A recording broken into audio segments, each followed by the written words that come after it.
enough confidence in the things that I know. I have enough wisdom to see the logic will be shown. I got one chance to show you what I got. I got one chance to show I'm confident or not. Self-evident reason, deductions and conclusions, and the fools are running away.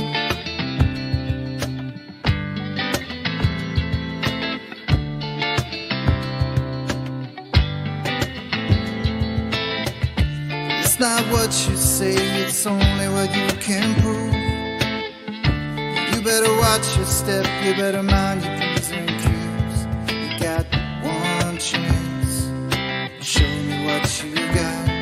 You got one chance to show you confident or not.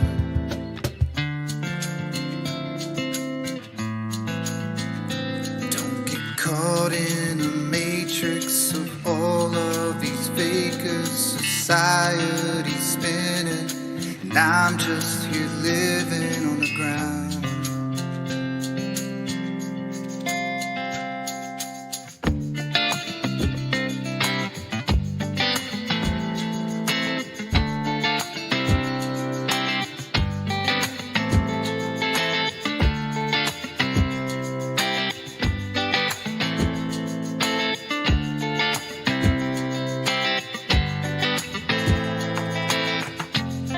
Self-evident reason,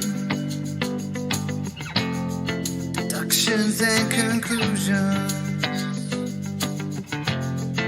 logically thinking, and the fools are running away.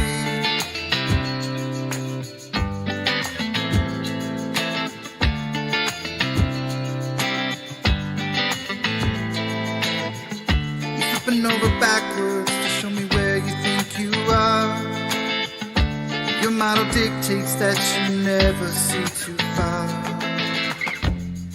Shrinking in the distance, you can do fuck all with an angle, and the fools are running away.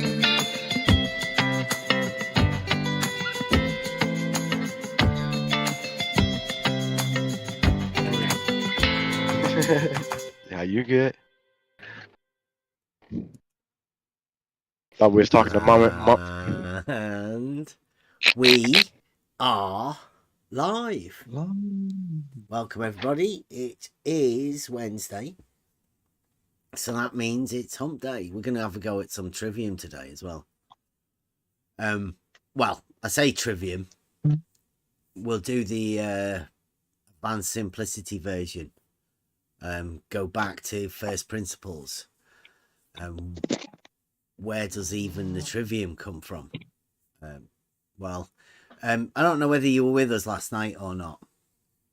We went over a video from a guy called Flat Earth Math that seems to have got himself in a bit of a predicament, right? But yesterday he was going over his personal library collection.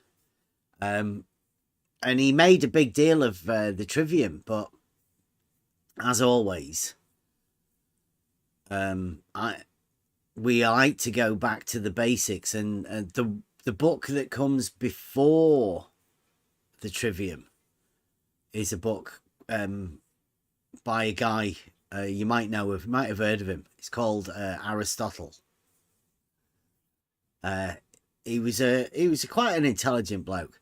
The book that he wrote, which is the basis of the Trivium, is a book called the Organon, and it's not really a book. It's more of an instruction manual of how to form thought. It's like an instruction manual for the Logos, I'm guessing, for conversation and how to converse with each other, which is what we're about here. It's what we like to do. We like to try and communicate to the best of our ability with each other. I mean, we can do it very well in the on the level Discord. Come on in, have a conversation. That's all it's about, just talking. The idea of this, though, in particular, is the conversation can go a few different ways. Before I came into this, I was, I'd say, an average person, unaware of sophistry, trickery. I was a trusting person, but I've been brought into an arena by something that was just so out of the norm for me, and I've ended up here.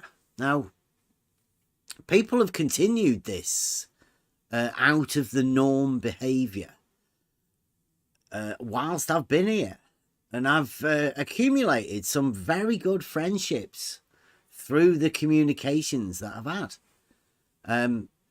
This group of people that we have here is I don't know how to describe it.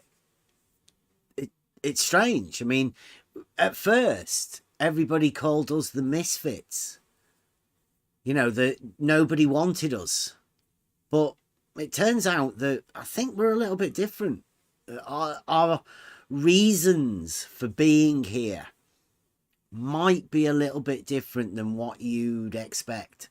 Because within this arena, there's a lot of people with, say, motives, money or fame or whatever. And I don't think that's what we're here for. I know I'm not here for any of that. I'm here to try and sort some sort of process in my head that I can then help my son, or, you know, like future things. I think it's worth doing. It's worth being able to communicate well, and being able to express why that's worthwhile in a way to do, I don't know. But what we've been noticing just recently is throughout the communication process, there seems to be a breakdown in communication, and I don't know, an unwillingness to communicate properly. People seem to be fond of making their own narrative and going with that and listening to hearsay rather than actual direct communication, question and answer,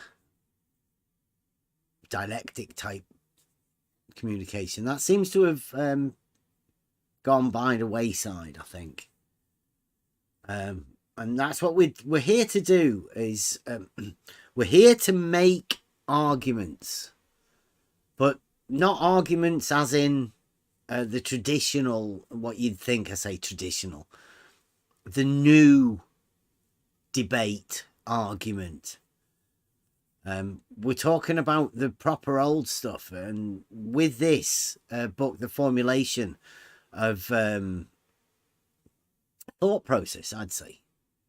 This is Aristotle's book of how he, in turn, tried to write that down. And I think as we will go through this, you'll see the reason that this has been hidden. Because it allows, once you understand this and the process and the reason for this process to go on, you'll see that you'll see the reason anyway. Right, so this is what we're going over is we started it quite a bit ago with Raven. Thank you very much, Raven. He started with this, the beginnings of the Trivium. You can't really start the Trivium like Flat Earth Math did. He opened a book of the Trivium and then started looking at the Quadrivium in the index of the Trivium rather than going back to see where the Trivium came from. So this is the the Organon. Now we've been over it with Raven. We're probably going to have to go over it again, but it doesn't seem right. We go back over Raven's ones at the beginning again at some point.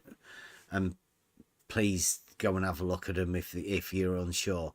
It goes through the terms and grammar and how you describe the identity of subjects and how to correctly keep the species and the genus, and it's all ordering things in a specific order to maintain a truth value throughout, so you know what you're talking about.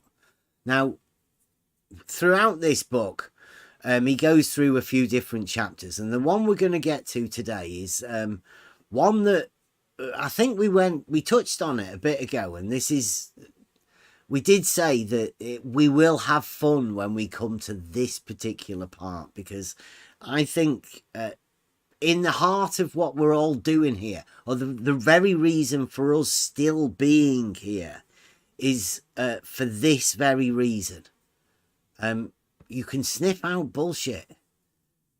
This particular part of the Organon, wrote by Aristotle, is how to see exactly the different ways that people can be tricked. Now, I don't know how familiar everybody is with this sort of stuff. Now, the book that I have at my house, and I think Kevin has one as well. It's the actual, I don't know, Italian. It's a translation from the original book, as far as I can tell, but I don't know how far it goes back. From the Greek, yep. So it's Greek that's wrote into Latin, that's then been translated into English, so we can read it, presumably. And even then, it's wrote in some oldie worldy English, because it's wrote really strangely. It's of another time, even. But we do have. Let me get this. Kevin gave us this link. Now this is everybody. Can somebody get that in the YouTube chat? Just in case can you post that in the YouTube, right? In case anybody wants to go along with us and go over this or look at it in a different, for whatever. This is I don't know. We'll go over it. It's much easier to read, hopefully. But hopefully what this is a Trivium night, Hump Day. So conversation about this sort of stuff, please. Anybody wants to join in? That's the idea of this. It's all based around everybody else's ideas of what's going on. Hey Rob. Right, let me I tried doing it. It's giving me a hard time. Maybe somebody else could try it. Okay, let me get this on for you guys in here, so you guys in Discord can see it, and I will just get it for the YouTubes. Right, the YouTubes. You guys got that in Discord? Yes, I have in Discord and in Google also. Yes. Okay.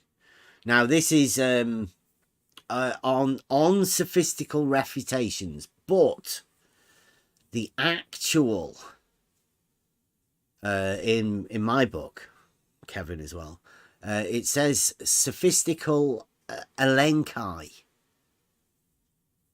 And as you know, well, I don't know whether you know or not, the Elencus is a method that Socrates employed when he was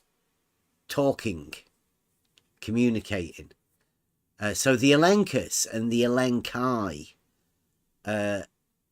are in what the original is, the Sophistical Elenchi. Now,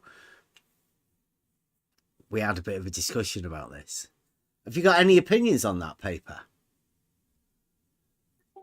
Yeah, I would say that this is, in that case, that would be analysis. He's analyzing ways of how to refute sophists.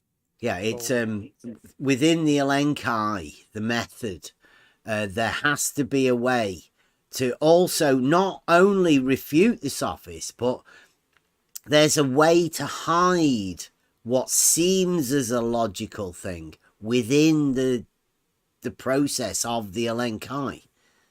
There's a way to put sophistry within a questioning method to be able to make it seem like it's some sort of a syllogism. Right? I think that's what, when he's saying it here, that's the purpose of this particular, the idea of the sophistical refutations. It's the sophistical Elenchi, making people aware of something, just so you know, right? Because sometimes if you're not made aware of these things, you'll never know.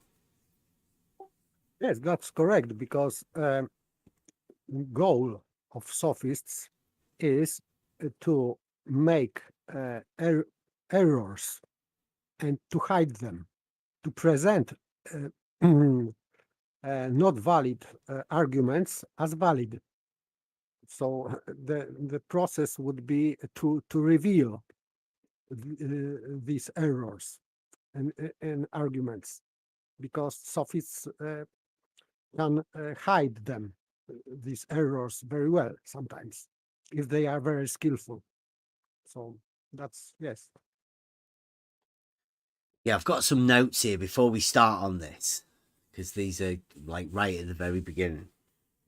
Got it says, whatever is concluded is either necessarily true, probable, or false.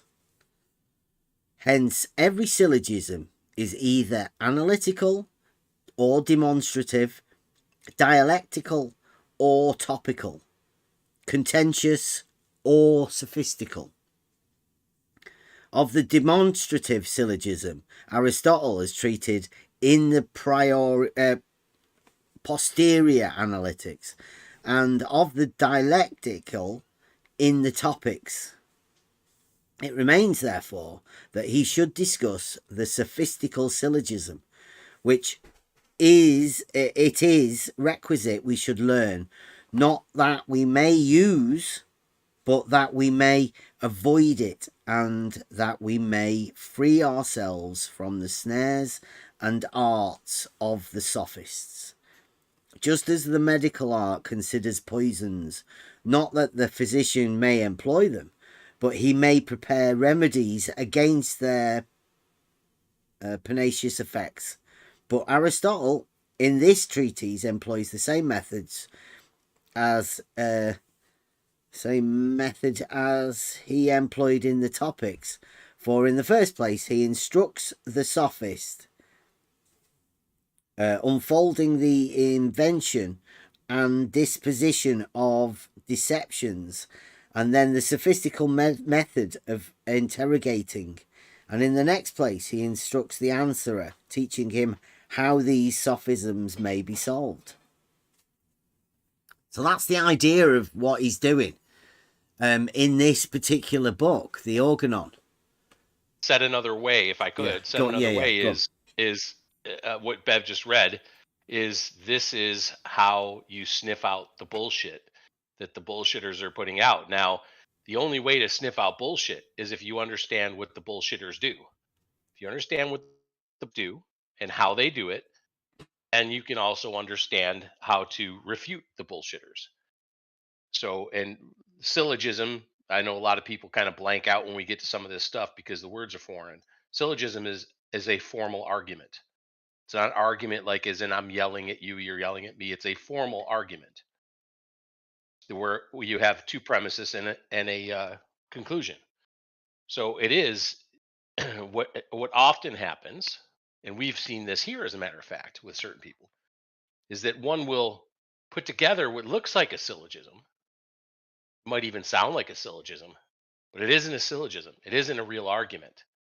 And that's where the sniffing out of the bullshit comes. This is how to do that.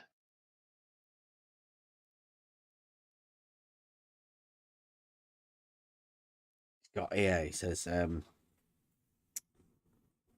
is it?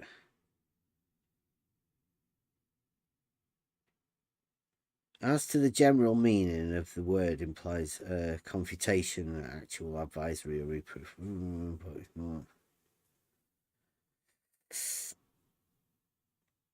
Since, however, he who uses an Elencus against another employs it for the purpose of contradicting him. Aristotle defines it a syllogism of contradiction, whence sophistical elenchi are the syllogisms used by sophists to contradict those whom they argue. Takes a bit to unpack it, right? The idea of the sophistical elenchi and the idea of what it is. The Aristotle, I think, uses it, and Socrates particularly used it. It is a form of questioning the Elencus, the process that Socrates went through, or put people through, is a process that's it's like an art, really. That's what we're talking about here now. We're getting to the heart of this. Now, obviously, people that don't like the Elencus, the Elenchi, the process of that, will fight against it. And they will want to make the Elencus or the Elenchi the bad thing. As always, because that's the only defense mechanism they have. And you'll see it. This Elenchi is... somebody makes a claim. It doesn't matter. Whoever makes any claim. Then it gives you the ability to question that claim of that person that made the claim. So what you're actually trying to do is you're trying to refute the person that made the claim by showing a contradiction within the questioning. So the sophistical Elencus it can be used to refute the sophistry, but it can also be used by the sophist to confuse the unexpecting person, the one who isn't experienced within this. They may see this sophistical approach as being the Elencus. It sort of folds back in on itself. I think we're into some good stuff here with this. So I'd like to say thanks to Flat Earth Math for tonight, because he didn't have an Organon. He should get one. Put it in his library. He should definitely get an Organon. You might have heard of Aristotle. I think he's highly thought of, isn't he? Or do you reckon they'll get rid of him? Like they are doing with Euclid. Yeah, I think they're going to have to end up getting rid of Aristotle and Socrates. I mean, they've already gotten rid of Socrates to a certain extent. Well, he killed him. Well, they killed him, yeah, but even in modern day, you know, the Socratic method was held in high regard. Nowadays, the Socratic method is, let's say, bastardized. Is maybe a good word. I don't know. Yeah. Right, I'll put my book down there for a bit. Yes, if you are using a Socratian method now, you are called pedantic. Pedantic. Right, exactly, Paper. Yeah. Okay. Right, so this is from logoslibrary.org/Aristotle. And this is just the bit I guess we're going to go over. I'll read it, so I know not everybody has to read it. Let us now discuss sophistical refutations, i.e. what appear to be refutations but are really fallacies instead. We will begin in the natural order with the first. And refutations there is Elenchi. Yeah. So when Bev was talking about the Elencus, that's the refutations. Yeah, the Elenchi has a few different meanings, doesn't it? You know, it's a process, but because of the way refuting a claim by showing a contradiction is a form of proof within logic. So Elenchi can also be considered as proof. It can be considered as the method. It can be considered as quite a, you know, it's a bit broad ranging because it's not as direct as it would seem. Really, I don't know. It's one of those words, isn't it, that maybe has been lost for the purposes of communication. Could very well be. Let's focus on what he said. Let us now discuss sophistical refutations. Yeah. And they are fallacies. Yeah. So he is talking about how sophist is denying argument. So he is naming it fallacy. Yeah. Avoiding answering a question. Right? Yes. That's basically what he's saying, yes. Isn't it? They seem to be answers, but they're not. They're fallacies. There's a flaw in the process. Now, if you've ever been in a conversation with anybody and just been confused by the answer that you got, well, I bet that's in here. It's a fallacious answer. It's not an answer at all if it doesn't make any sense, and if it can't be described or whatever, when you refute them, then you sniff out a fallacy. So here we go. That some reasonings are genuine while others seem to be so but are not is evident. This happens with some arguments also elsewhere through a certain likeness between the genuine and the sham. For physically, some people are in a vigorous condition, while others merely seem to be so by blowing and rigging themselves out, as the tribesmen do for their victims for sacrifice. And some people are beautiful thanks to their beauty, while others seem to be so by dint of embellishment themselves. So it is, too, with inanimate things. For of these, too, some are really silver and others gold, while others are not and merely seem to be such to our sense. E.g., things made of litharge and tin seem to be of silver, while those made of yellow metal look golden. In the same way, both reasoning and refutation are sometimes genuine, sometimes not. Through inexperience may make them appear so. For inexperienced people obtain only, as it were, a distant view of these things. For reasoning rests on certain statements such as they involve necessarily the assertion of something other than what has been stated. Through what has been stated. Sometimes other than what has been stated, through what has been stated.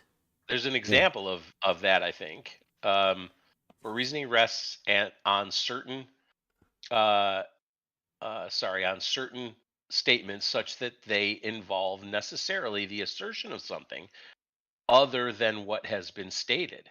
So, as an example of that, we went through, thank you again, Flat Earth Math, for your videos. Very good. But in both, Flat Earth Math seems to suggest or assert something that Bev may have said, but really wasn't said. Not that Bev would necessarily agree or disagree with what Flat Earth Math put out there, the assertion that he put out there, but it was not what he actually stated. That's what this is saying. If anybody needed an example, that's an example. Yes, that would be some kind of stolen concept. So he is talking about that kind of, let's say, refutation, that if someone is saying something, some argument, expressing his argument, opponent will imply some different assertions which are behind the statement. Not true, not original, but his own as opponent. So he will superpose real assertion with his own invented assertions to refute the statement. I've got it. I've got one.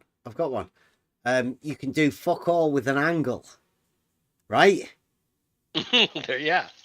So there was supposedly a refutation of that statement, but it got dressed up in fucking gold and all sorts of shit, but it wasn't there. Was there? There was literally nothing there. I get it now. Yeah, so your opponents were implying something into this statement, which was not present, but they thought that it was. And they, in fact, were refuting their own assertions about your statement. Yeah. Yes. Yeah, yeah.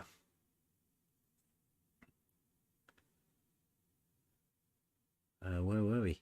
For reasoning rests on certain statements such as they involve necessarily the assertion of something other than what has been stated. Though through what has been stated, refutation is reasoning involving the contradictory of the given conclusion. I think that's quite needs unpacking. That you can't just say that and then carry on, right? Where are we? Refutation is reasoning involving the contradictory of the given conclusion. Yes, so you are arguing against conclusion. So real refutation should be about conclusion. And the contradictory statement, right? You have to argue a contradictory. Yes, if A, then B. Yeah.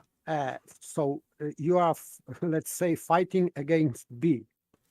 Or yeah, not B. Something and something, the conclusion is that. Yeah. So you are trying to refute conclusion. Not B. Right, you're actually going with the not that. Particularly if your person is saying that, then the contradictory to it would be the not that. Yes, but you are refuting conclusion, not premises, but conclusion. And of course, if the statement is negative, your contradiction is positive. Yeah. So if someone is saying that something is not, you are saying yes, it is, to contradict. Yeah. Yes. So when we say about the horizontals ending up with all horizontals are therefore parallel, and they say not, that's a refutation involving the contradictory of a conclusion, right? We've come to the conclusion and they say not that. Yes. Yeah. They refute a conclusion. Yes. Okay. So that's right up the street of all of this sort of stuff. Whereas we deal in the that, these guys deal in the not that. That's what we're doing now. We're talking about the people that try and lead you with the not that and the ways that they can mislead you. This is very important for, I guess, what we do and where we are and where we've led everybody. Like our personal journeys have led us here to this. Now everybody knows that we're not flat earthers. This actually is what we're doing. We're here to sort this out, the argument, the communication. This is particularly this very part here. This is why I am here and why I'm still here. Can I just say that I'm a flat earther, but it's not flat? Sure. We're okay with that, right? Yeah. But okay. Thank also, you. Also to mention, he's saying refutation is reasoning involving the contradictory of the given the conclusion. reasoning It means, part. it means that this, if you are saying that all horizontals are parallel and someone is denying this conclusion, it has to be supported by reasoning. It has to be whole contradictory syllogism against that. Yes. Not just nah. It is not sufficient. It has to be support. Yes. Yeah. Oh, sorry, Paper. I thought you were done. That is exactly where I was going, because one could conclude from just these very few sentences so far that which side is the sophist side, right? Because I think opponents of one who is trying to refute sophistry could point to the other and say, well, you're the sophist. Well, no, you're the sophist. Well, no, you're the sophist. Because they both have the tools, right? They both have the tools. They both have the skill set, the sophist and the logician. They both have the tools. They both understand. They both can employ them. The question becomes, how do you tell the difference? And Paper hit it exactly. It is the reasoning. That is how you tell the difference between who is actually the sophist and refuting that sophist, refuting the argument that is sophistical or a sophist's argument, and those arguments that are actually correct. Yes. So the Elencus. Yeah. So he is writing at the beginning what appear to be refutations, but are really fallacies instead. So to recognize who is sophist and who is not is just to point out fallacy. Someone who is not making fallacy during argumentation is not sophist, but someone who is spotted on fallacy, he is sophist. And he is talking about sophistical refutation. It means fallacious refutation. It means that if an argument like yours for parallel horizontals is valid and true, so if someone is trying to refute that kind of argument, we can smell from a mile that it has to be fallacious. But the point is to name this fallacy, to just grab this sophist. I think to make it shown so other people can see it. But that's the job, the truth. But we have to go back to the Elencus. The Elencus is the method used to be able to sniff out these fallacies. Yes, of course. Yeah. Which is, yeah. Do you want to carry on? Sorry, do you want to carry on talking? I was just in the middle of making me brew.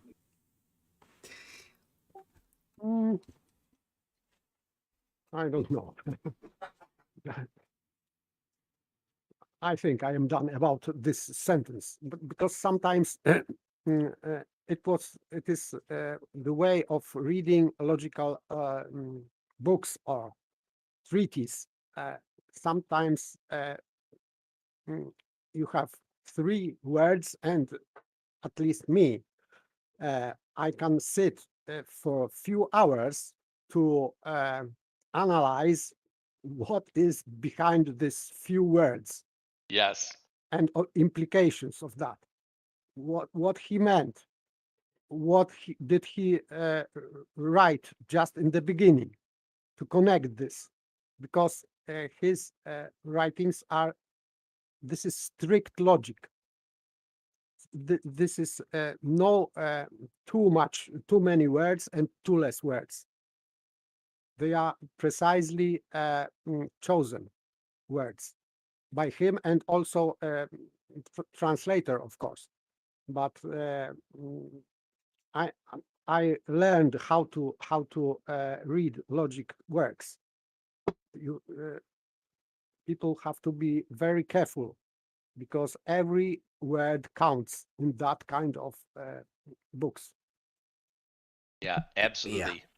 Yeah. I would add that's why Bev and I were talking about this earlier today, and that's what kind of why we're going through this, is because it also helps when you're in that mode that you just described, paper, where, and I've been in it. I don't know if anybody else has, especially if you like to read, or if you like to read it could be even be a novel, right, that have words in it that you don't really understand, and you're not sure of the meaning of what the author is trying to get across. You might have to go in and look up, half a dozen words in a sentence that has a dozen words, and at 50% of the words you might have to go look up and try to get an idea of what the author's trying to say. And as Bev and I were discussing this, we said this type of stuff is better when you have other people to bounce things off of, to say, what do you think he meant by this, or where was he going with this? I'm not quite sure I understand that.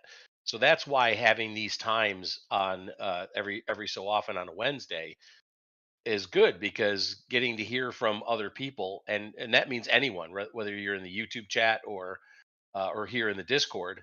If you yourself are not understanding this is, ask questions, bring it up. Let's have a discussion about it. We don't have to get through this whole thing. We can go through a paragraph or two, and it might take us the whole show to do that. But it's good to talk through it. Exactly. That's what it's all about, right? It's not well, the whole point of this, and the whole point of us dealing with this communication and who can talk to each other and who can't, it is that we're open to conversation.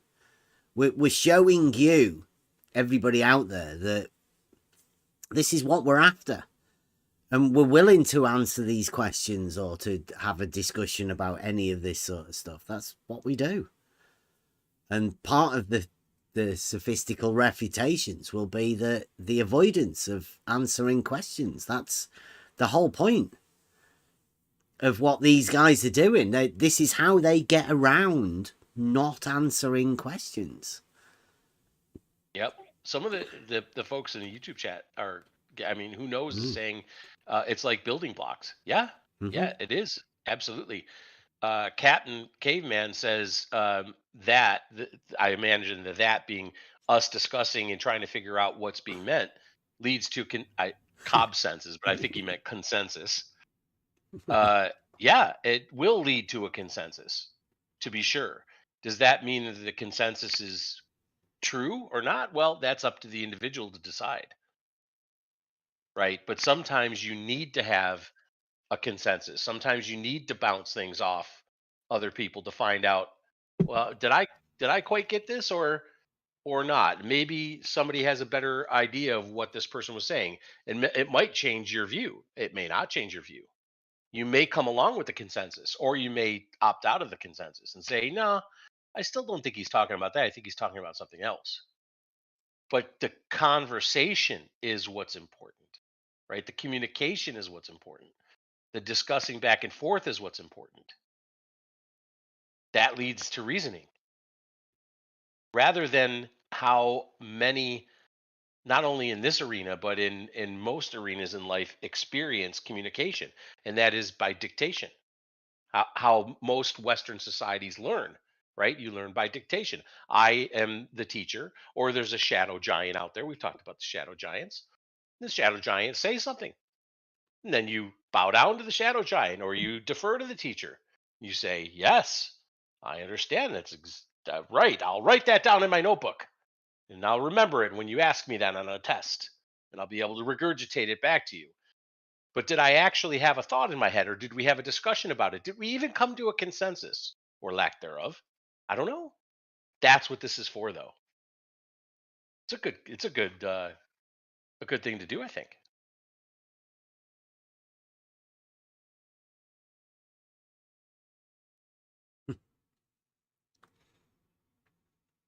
Yeah. Anybody wants to come in and have a conversation. That's what we're all about. And the idea is that open to questions. Always have been.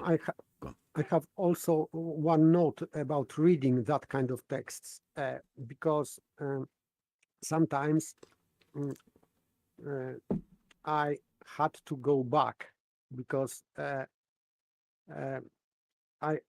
read whole passage and I didn't understand something in that passage, but it was became clear when I ended some kind of passage or chapter or acapite, whatever. So sometimes if you don't really understand what he's saying in that kind part of the sentence, you can go further and to check if this hard passage is clarified elsewhere. If it is not, it means that you have to do hard homework to imagine what he is saying, and just, for example, 5, 10 minutes, 15 minutes, 1 hour. I sometimes, when I was reading Saint Thomas Aquinas, I had to sit down with closed eyes for 1 hour to synthesize what he's saying in this in context of whole passage. So sometimes it is very hard, but very fruitful. Very fruitful if someone can imagine, can make this process of thinking, to recreate his process of thinking, author's process of thinking. It is very fruitful because you will get your understanding, real understanding, what author said, not what you think he said, but what really he said. This is very, I would say, it gives satisfaction, but sometimes it is very hard. So this is my fair warning.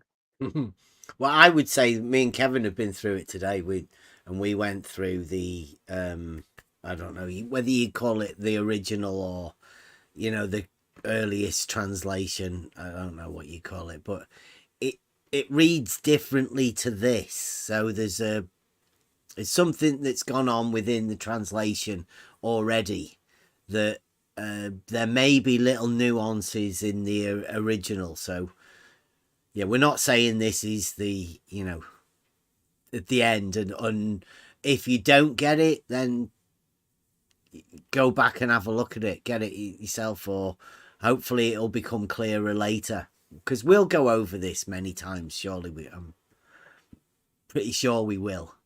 All of these sort of things will need to be gone over quite to get an understanding of the basics of this.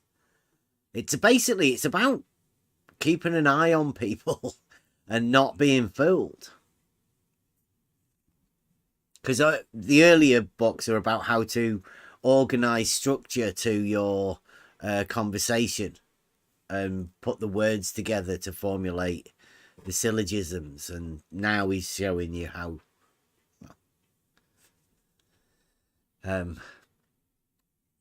Okay, did we get past the refutation is reasoning involving the contradictory of the given conclusion. Now, some of them do not really achieve this, though they seem to do so for a number of reasons. And of these, the most prolific and usual domain is the argument that turns upon names only. It is impossible in a discussion to bring in the actual things discussed. We use their names as symbols instead of them, and therefore we suppose that what follows in the names follows in the things as well, just as people who calculate suppose in regard to their counters.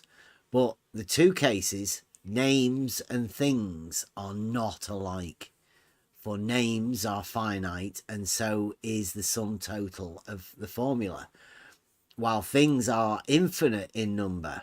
Inevitably then, the same formula and a single name have a number of meanings.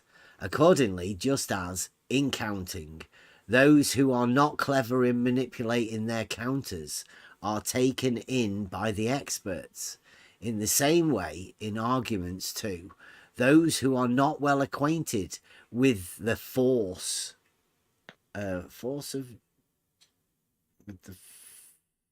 of names misreason both in their own discussions and when they listen to others. What's the force of names? Doesn't seem right. Those who are not clever in manipulating their arguments too, those who are not well acquainted with the force of names misreason both in their own discussions and when they listen to others. Is that a miswording? I would say, no, force of names, because names or nouns have meaning. So your meaning, if you understand the noun in that and that way, you are forced to go in that way in your reasoning. So because hard to express that, but your meaning of the word is directing you somewhere, and I think that this force of names, that what you mean, what you understand about the noun, object or subject in your argumentation, it would lead you or mislead you. Yeah, names of things are powerful. Yeah, I think that's what gets me now. Now we've gone over it. You're leading somebody, you're forcing somebody into a particular direction by using a name to manipulate their mind, I think. Well, it's before you even get to that, I think the author here is saying just the need to understand the powerful nature of naming a thing, but not actually having the thing in front of you to predicate upon, right? You remember when we went, well, for those of you that do remember, when we went through the early parts of the Trivium and the Organon, I remember it well, yeah. Right? Yeah. And we talked about equivocal, right? We were talking about how Aristotle lays out equivocal or equivocal and of the names of things. Yeah. And then we had the discussion around predication, and when you predicate upon something in reality, you have the thing, you would want to have the thing, I should say, in front of you, right? We had what did we talk about? A cat, right, sitting on a rug or something like that.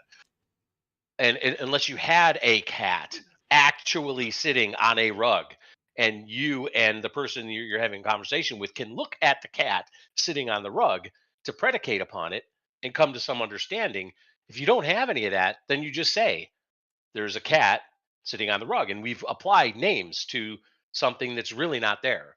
That's what's being talked about here, is the force, the powerful nature of naming things without actually knowing the thing, the actual thing, right? And therein lies the potential trickery of the sophist, right? He, the sophist, can use a name, let's say horizontal, or let's say level, right? They can use a name, but because you don't have the thing that it actually is, it's easier then for the sophist to say level, right? And for the person to go, yeah, absolutely. It's in my mind. I see it. I know it. Is that the thing that's actually being discussed though? Well, that's up to the sophist now, isn't it? That's why I think it's almost a warning here to people that are trying to refute the sophists, to say you have to understand the powerful nature of names, and that understanding that the name of the thing is not the thing. The thing is the thing, right? That's the equivocation. That's the equivocal. It's not because I name the thing, it is the thing, and then I use the name, but you have no idea if it's the same thing I'm talking about. Is it a cat? Well, no, it looks to hell like a dog to me. Right? Well, I called it a cat. Yeah, but I can't see it. So you called it a cat. I don't know if it's a cat. It might be a dog. It might be a tiger. I don't know. Right? That's that. I think that's what's getting at. That is what is getting at here, Aristotle. Yes, yes, I agree. Totally agree. That especially if you have some kind of collective words like society, you cannot check it by touching it. So sophist could just put some different meaning into society, and so yes, names are powerful, and sometimes sophist can mislead people with, especially with abstractive names, like society, state, or justice, or whatever, because they are also names, not only physical things.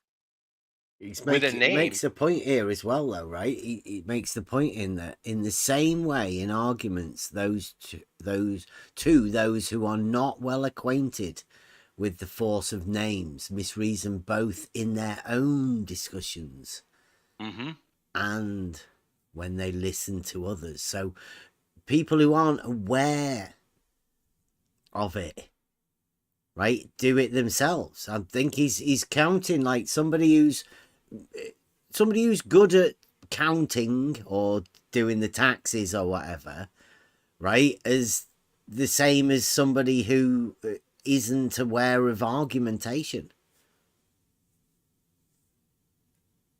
And I think there's a lot of people within this bit that we've been made aware of, this group of people that we end up in. They're not aware of argumentation either. Not this sort of stuff.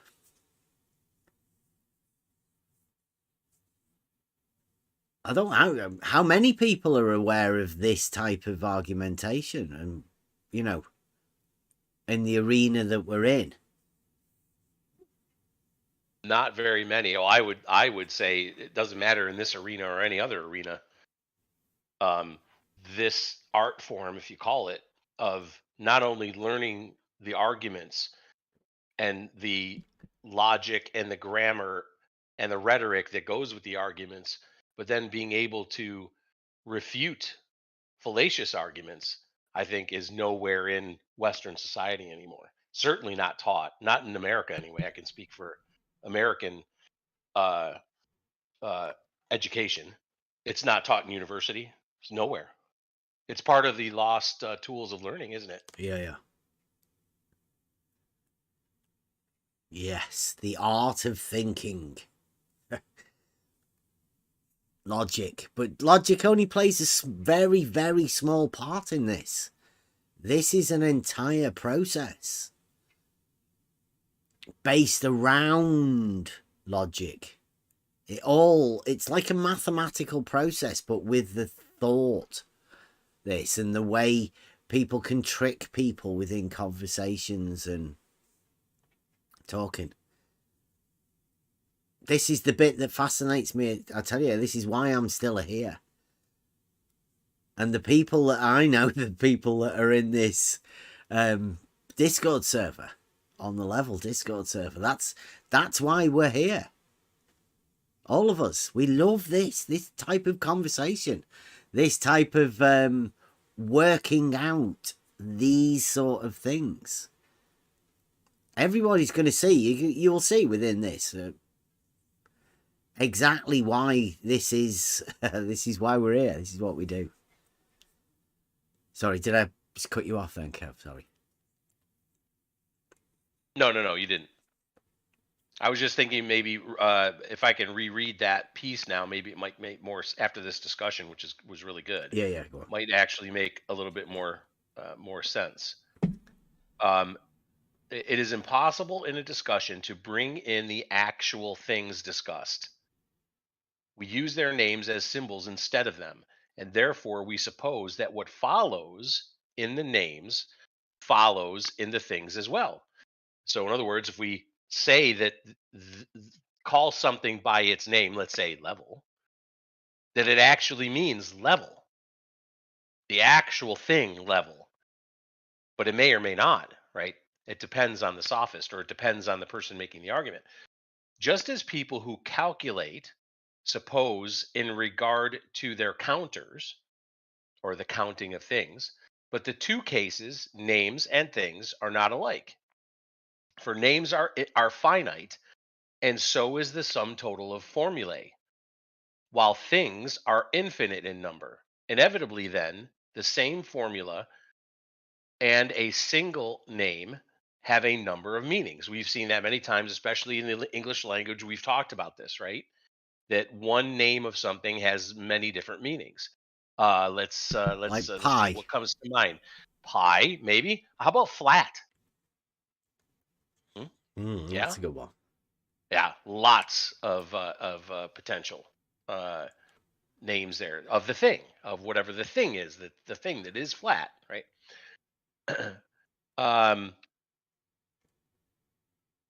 Accordingly, just as in counting, those who are not clever in manipulating their counters are taken in by the experts. I think you could almost put quote marks with experts there.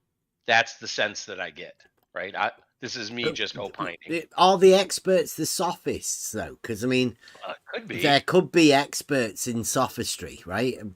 There definitely is, as I account for.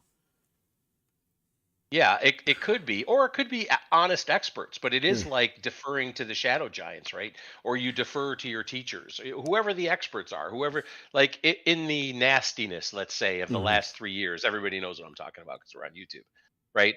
There was a deference given to the quote experts, right, about a certain health related thing. But then you find out, and people today even are a little bit, shall we say, perturbed about the fact that they might have been taken in by the quote experts, right? But if you aren't clever, this is what this is saying. If you're not clever in manipulating their counters, are taken in by the experts. What's that say? Well, if you don't know how to manipulate something or someone, or see how experts might utilize a certain piece of data, fact, or name, if you don't know how that happens, you can get taken in by those people. And yes, in fact, you can exactly be what happened. outsmarted. Yes. By them. Yes.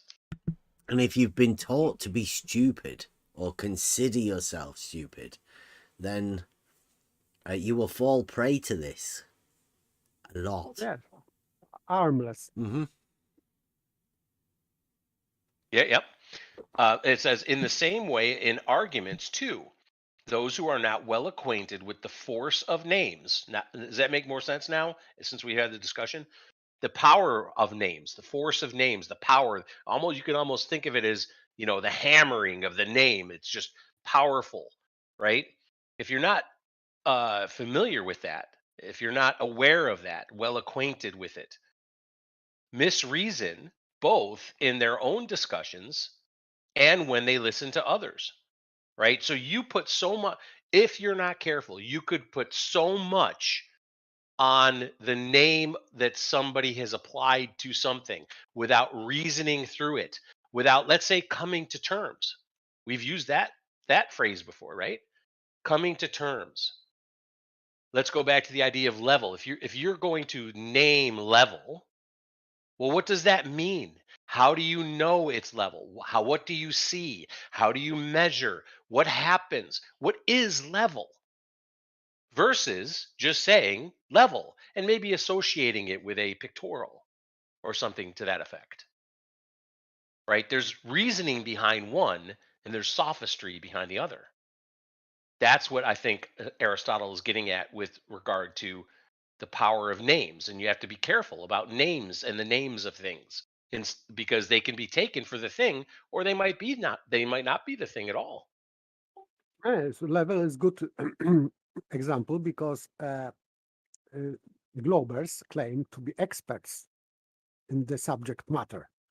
So someone who really doesn't know what level is, he didn't process the whole thing about it, he would say that, okay, he is expert, he is convincing in his argumentation.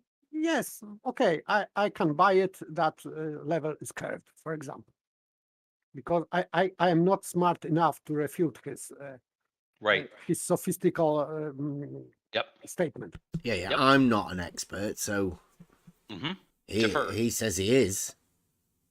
There you go. Or other people have given the expert thing. Yeah. All in a name. All in the name. Yep. Which is why people tend to call us pedantic, right? And we, we go round and round on coming to terms and the definitions of things and the reasoning behind the words that are used. I just say we're trying to be thorough and understand whether the name is being used to manipulate or not.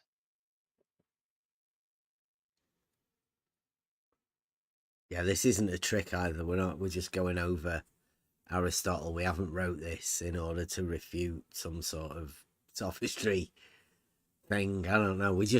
We're going over it. This is what we do. This is the Trivium, but the foundations of the Trivium. Just seems very fitting that there is a particular section that I think, well, it's basically flat earth math. It's basically the flat earth debate, guys. And it's basically blue marble science. You'll hear all of that within this bit coming up. And they're going to say, nuh-uh, that's you. Not that. So that's where we're going to go. Am I all right? Okay, are we done that? Yeah. Everybody. Yeah, I think that. Well, it's clear for me. Hopefully, it's clear for others about what he was getting at with the names. Yeah. For this reason, then, and for others to be mentioned later, there exists both reasoning and refutation that is apparent but not real. Now, for some people, it is better worthwhile to seem to be wise than to be wise without seeming to be. For the art of the sophist is the semblance of wisdom without the reality. And the sophist is one who makes money from an apparent but unreal wisdom. For them, then... Boldly spoken. Yeah. For them, then, it is clearly essential also to seem to accomplish the task of a wise man rather than to accomplish it without seeming to do so. To reduce it to a single point of contrast, it is the business of one who knows a thing himself to avoid fallacies in the subjects which he knows and to be able to show up the man who makes them. And of these accomplishments, the one depends on the faculty to render an answer and the other upon the securing of one. Those, then, would be sophists are bound to study the class of arguments aforesaid, for it is worth their while, for a faculty of this kind will make a man seem to be wise, and this is the purpose they happen to have in view. Wow. Yeah. So someone who says they're an expert or someone who claims to be wise, right? They may say all the right things. They may sound really intelligent. But in actuality, are they really? Because would you have to do that if you're really intelligent? Would you have to play to sophistical terms? Let me put it in terms that I don't know. Rob might understand. Rob's not here in the Discord, but Rob is listening. I'm sure he'd understand, right? There's a difference in being able to diagnose a car problem in an engine and then fixing that problem in the engine, or being able to take out brakes and fix a braking problem on a vehicle. And then there's somebody who might have all the words to it. They might even have some credentials around it. They may even claim to have done it before, but why would they have to say all that stuff? Why not just do it? I'd rather just take it to Rob, and I take my car to Rob and it gets fixed. Right? But I take my car to a guy who says he can fix it, and he doesn't know anything about anything. He just really good and convinced me somehow that he knew what he was talking about, but he didn't know anything. My car is just as broke or maybe broker than when I brought it to him in the first place. I think that's what this is saying here. I've got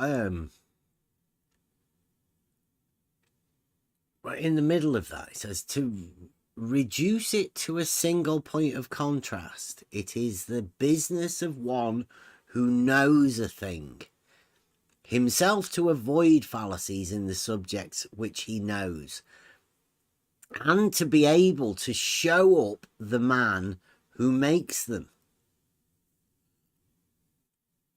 Makes them being the fallacies. I guess so, yeah. And of these accomplishments, the one depends on the faculty to render an answer, and the other upon the securing of one. You talk about this all the time, Bev, all the time. This last piece here. And of these accomplishments, the one depends on the faculty to render an answer. In other words, I can talk the answer.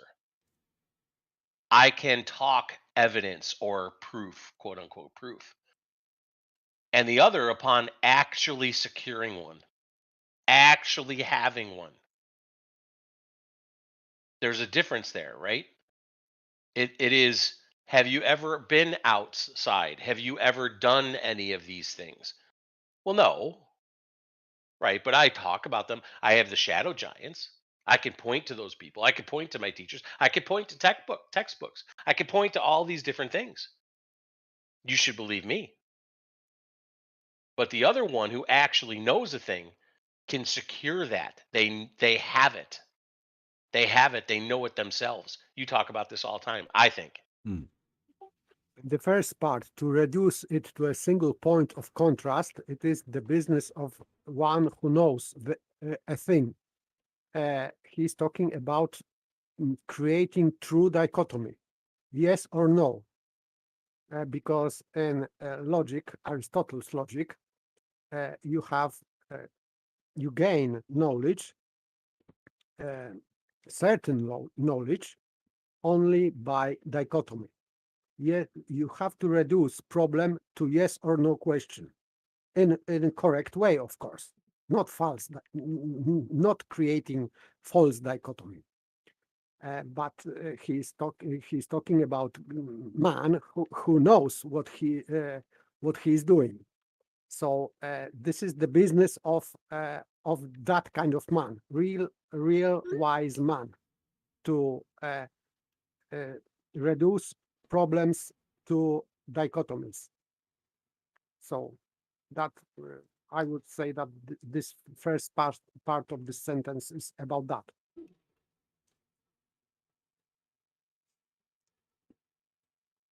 Do you see why it's important to talk through this stuff? Because now, the way after Paper just said that, I think I am completely opposite in what I've just said before this. Because it sounds, based on what paper said, the second part, and of these accomplishments, the one depends on the faculty to render an answer. In other words, because you know it, you have the faculty to render an answer, whereas the other one has to go find the answer. Securing one means go find it. It's not, I don't have it, I need to go get it somewhere. I think that's the Sophistical. Yeah, right. He's trying to ask you for the answer. Mm-hmm. It's like they always do. But yeah, but I mean, I don't know. That's maybe in the wording of it, and you know how he talks. It's difficult to read that to me. Leaves it a bit. I would defend my position because about this reduction, and for me it is about true dichotomy, because he's talking about man who knows a thing, and he's talking about himself to avoid fallacies. So to avoid fallacies, you have to make true dichotomies in the subject which he knows, of course. And to be able to show up the man who makes them. So it is true dichotomy is also good to show fallacies to your opponent when he is making them, to the sophist. I understand this whole passage in that way. So that we have a man who is good in logic, and the way he is processing logic is to reduce things into dichotomy. So he is contrasting true or not, 0 or 1. This is, I think, this word contrast is that he's contrasting true with not true. Because he knows a thing, how to think, and his goal is to avoid fallacies, because if you are trying without dichotomy, so you are not using this rule of excluded middle, because true dichotomy is the rule of excluded middle. You can easily fall into fallacy.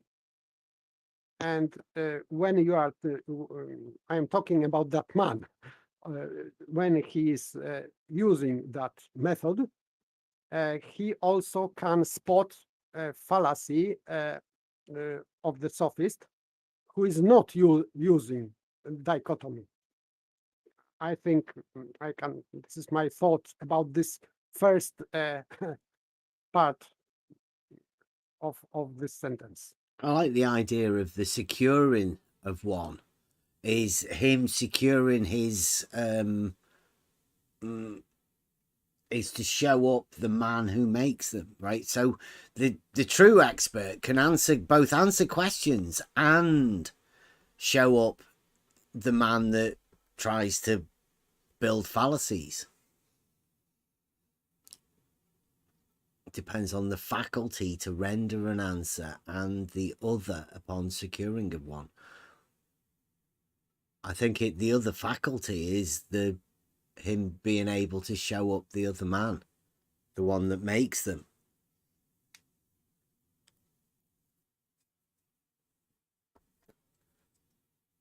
Well, and what comes after it, I think, sheds some light on it as well. It says, those then who would be sophists. So if you're an aspiring sophist, you're bound to study the class of arguments aforesaid. For it is worth their while, the sophists. Shout out, Betty. For a faculty of this kind will make a man seem to be wise. But is he actually wise? And what's the difference? He may seem to be wise. He may be saying all the stuff that makes him seem to be a wise man. Yes, I would say that because I was not sure about the last part of a previous sentence. But now, when he is talking about faculty of this kind will make a man seem to be wise. So he's talking about sophist here. Yes. So in the previous sentence, when he's talking and of these accomplishments of the one depends on the faculty to render an answer, I would say that this is about sophist. That's kind of how I was looking at it at first, yeah. And the other upon the securing of one. It would be not sophist.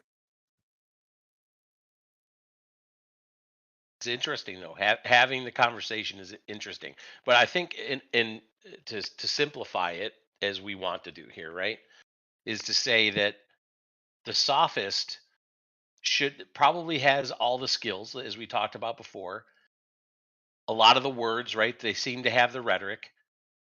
They almost kind of have the logic. They certainly claim to have syllogisms, so they think that they have the logic, but it's not. It's like comparing a man with real wisdom to someone who looks like they're wise but not really wise. It's a fake. It's a counterfeit. The sophist is a counterfeit logician. Yes, he's talking about that in that brackets. For the art of the sophist is the semblance of wisdom without the reality. The reality, the actual wisdom. So the wise man is linked to reality always. But sophist is not. He's just about words. So behind his names and syllogism, there are empty statements. There is no reality behind that. And why real wise man is looking for reality. If his syllogism or just reasoning is going along with reality, and sophist is not checking that, because this is not his goal. Because he is not pursuing for truth. He wants to win argument with opponent. And the real logician, let's say, would his goal should be obtaining a truth, not winning argument with sophist. So that's the difference. They have different goals. Oh, are we right to go on? Okay. Sure. Clearly then, there exists a class of arguments of this kind, and it is at this kind of ability that those aim whose we call sophists, Let us now go on to discuss how many kinds there are of sophistical arguments, and how many in number are the elements of which this faculty is composed, and how many branches there happen to be of this inquiry, and the other factors that contribute to this art. The art of sophistry. Yeah. That's a little one. Okay. Sophistical Refutations, Chapter 2. Of arguments in dialogue form. Dialogue form. Arguments in dialogue form, there are 4 classes. Didactic, dialectical, examinational, and contentious arguments. Did we have this? We'll go on to it anyway. Didactic arguments are those that reason from the principles appropriate to each subject and not from the opinions held by the answerer. For the learner should take things on trust. Didactic. That's the teaching. That's a repeat. That's the teaching. Yep. Not opinion, just what you've been told. What you've been told. That's didactic. Yeah. That's our educational system in Western society. Dialectical arguments are those that reason from premises generally accepted to the contrary of a given thesis, and generally accepted to the contradictory of a given thesis. So someone has a thesis, and then the dialectical argument are those that reason from the premises generally accepted. Generally accepted is the consensus, right? But It is also the common notions, yeah. common Also, notions, yes. yes. There's good and bad mixed in there, right? There's consensus, both good and bad. There's common notion, like you say. There's the shadow giants, which we talk about, right? Generally accepted. The experts, quote unquote, right? To the contradictory of a given thesis. Mm. It means that in that kind of, let's say, process of learning, you are not arguing about premises. You have given premises, and you are not checking if they are really true or not, because as they are given, you assume that they are true. Right. Yeah. Yeah, like the all horizontals being parallel to the plane of the horizon. Yeah. Okay. And then to the contradictory of a given thesis. So the thesis being just something there, and you use what's commonly known to put syllogism together to argue against anything, really. Just a given thesis. It's just right. Something that's given, right? You're arguing against that. You're forming an argument. I like dialectical arguments. Yeah. That's sort of, we've talked about it before, right? It's a tool. It's a tool in a toolbox, just like any other tool. It can be used for ill or for good. Yeah. I get it. Okay, so that's more of like on the spot argumentation, isn't it? The dialectical. Yeah. As you're conversing with other people, then you're formulating these arguments. Yes. Yeah. Okay, I get that. That makes sense. Examinational arguments are those that reason from premises which are accepted by the answerer, and which anyone who pretends to possess knowledge of the subject is bound to know.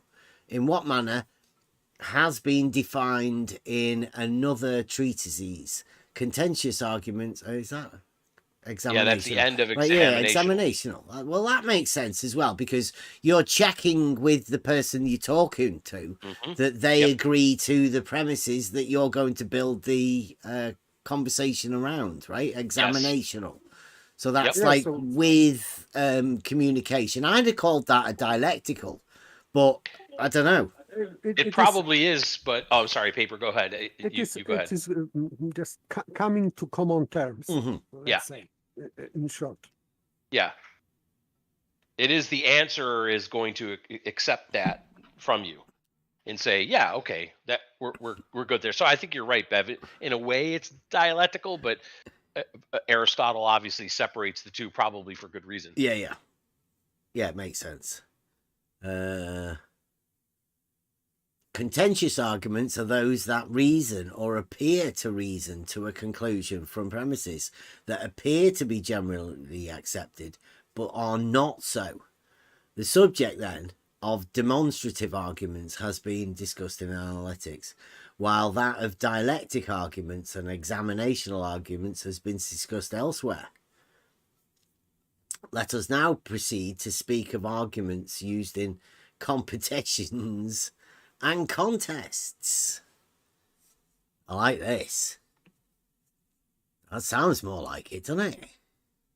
Yes, and you can see that he's not talking about demonstrative arguments, which are also called apodictive proofs, because they are not to be discussed, because it is like if you have solid demonstrative argument or proof, there is really no way to discuss or to try to refute that 2 + 2 = 4 or whatever. Because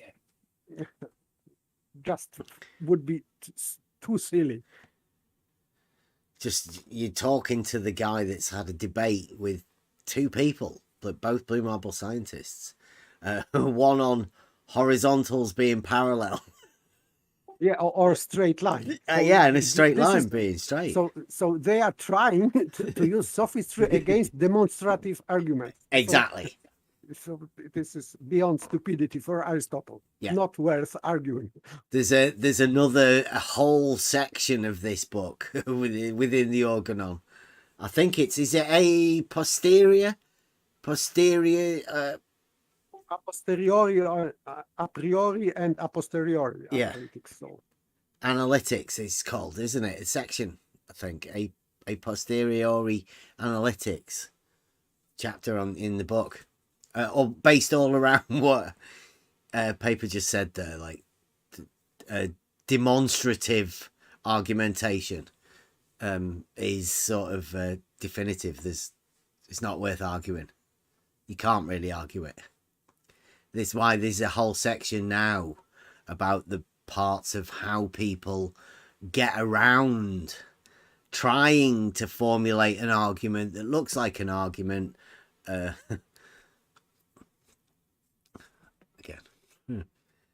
First, we must grasp the number of aims entertained by those who argue as competitors and rivals to the death. These are 5 in number: refutation, fallacy, paradox, solecism, and fifthly, to reduce the opponent in the discussion to babbling, i.e. to constrain him to repeat himself a number of times, or it is to produce the appearance of each of these things without the reality. For they choose, if possible, plainly to refute the other, partly. Is that to constrain him to repeat himself a number of times? Is that literally within argumentation to the death? If they start repeating themselves? Really? Wow. Could you imagine to reduce to listen to what that says, to reduce the opponent in the discussion to babbling, i.e. to constrain him to repeat himself a number of times? Yes, it is trick because if you have, for example, 2 opponents are arguing and they have audience, and this audience maybe not very well understand what they are talking about himself, like fool. He looks full. Yeah. So it is also let's say weapon of sophist to make opponent to repeat himself and blabbing, so that he would look like fool. Anybody know what solecism is? Yes. Flat plane. This is solecism. Or Mr. Smith is very much married. Or Mr. Smith's wife is very much pregnant. This is this very much is addition redundant, which doesn't change meaning. The meaning is good. It doesn't make the statement untrue. Right. But this is useless. Stylistically bad embellishment. and yes. So well, a useless one, right? So it's your wife is not only pregnant, but she's super pregnant. Yes, this is just nonsense, nonsensical addition. Okay. Like a great circle. Yeah, great.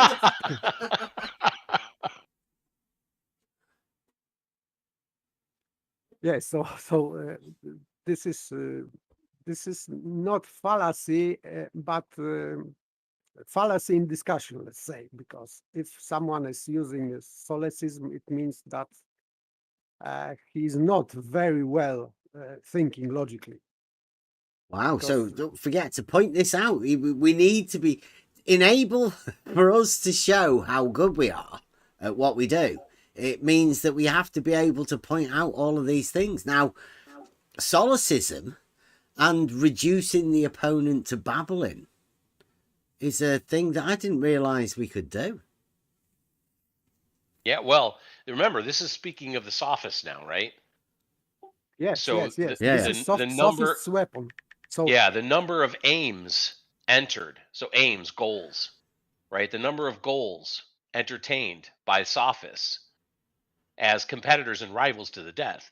These are 5 in number. So a sophist will either, the goal will either be to refute, to create a fallacy, a paradox, solecism, or reduce to babbling.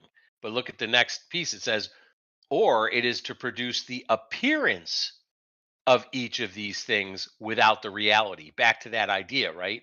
So they may have appeared to show a fallacy, but in actuality really didn't. But the ability to uh, have that as a goal and to be able to try to get there is something that a sophist would absolutely have. This is why it's an art.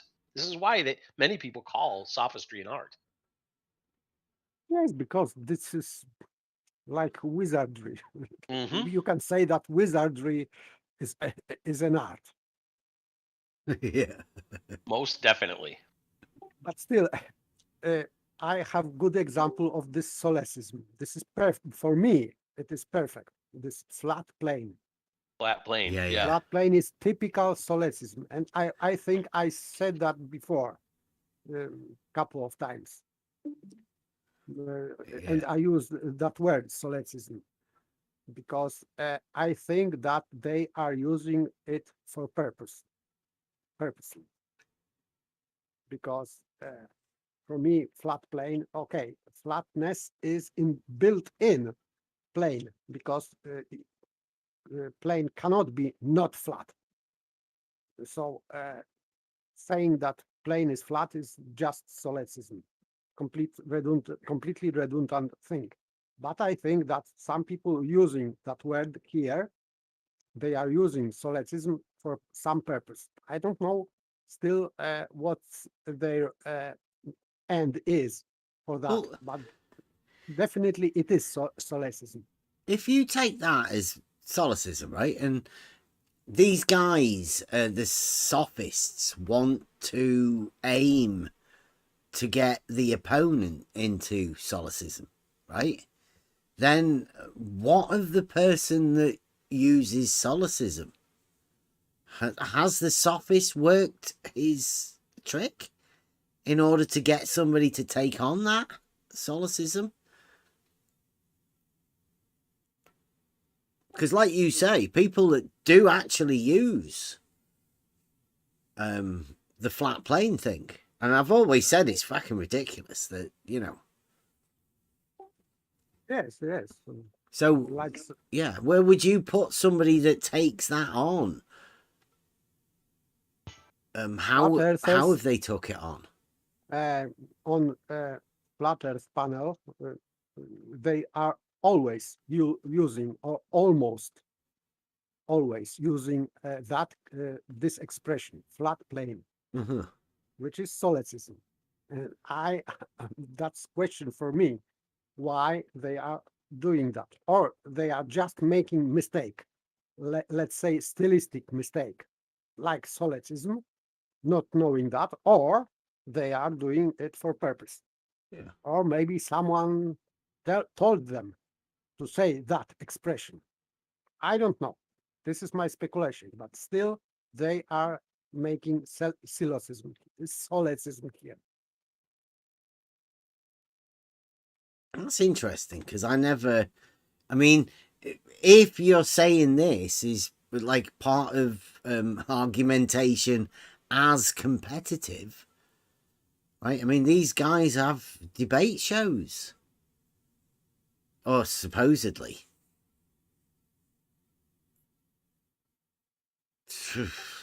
I wouldn't know what to say. I didn't even know that was part of it. But for example, this Mr. Smith's wife is very much pregnant. If a sophist will say that, someone could think that there is, because normally this is 0-1 situation, and Aristotle was talking before about, I think, true dichotomy, so nothing in the middle, and inducing that solecism he is making a gap between 0 and 1 and trying to put something in the middle to have more space for his sophistry. Because if we have 0-1 situation, there is no room for sophist. And by making this sophistical, let's say, solipsism, he's inducing in mind of opponent or audience that you can be more or less pregnant.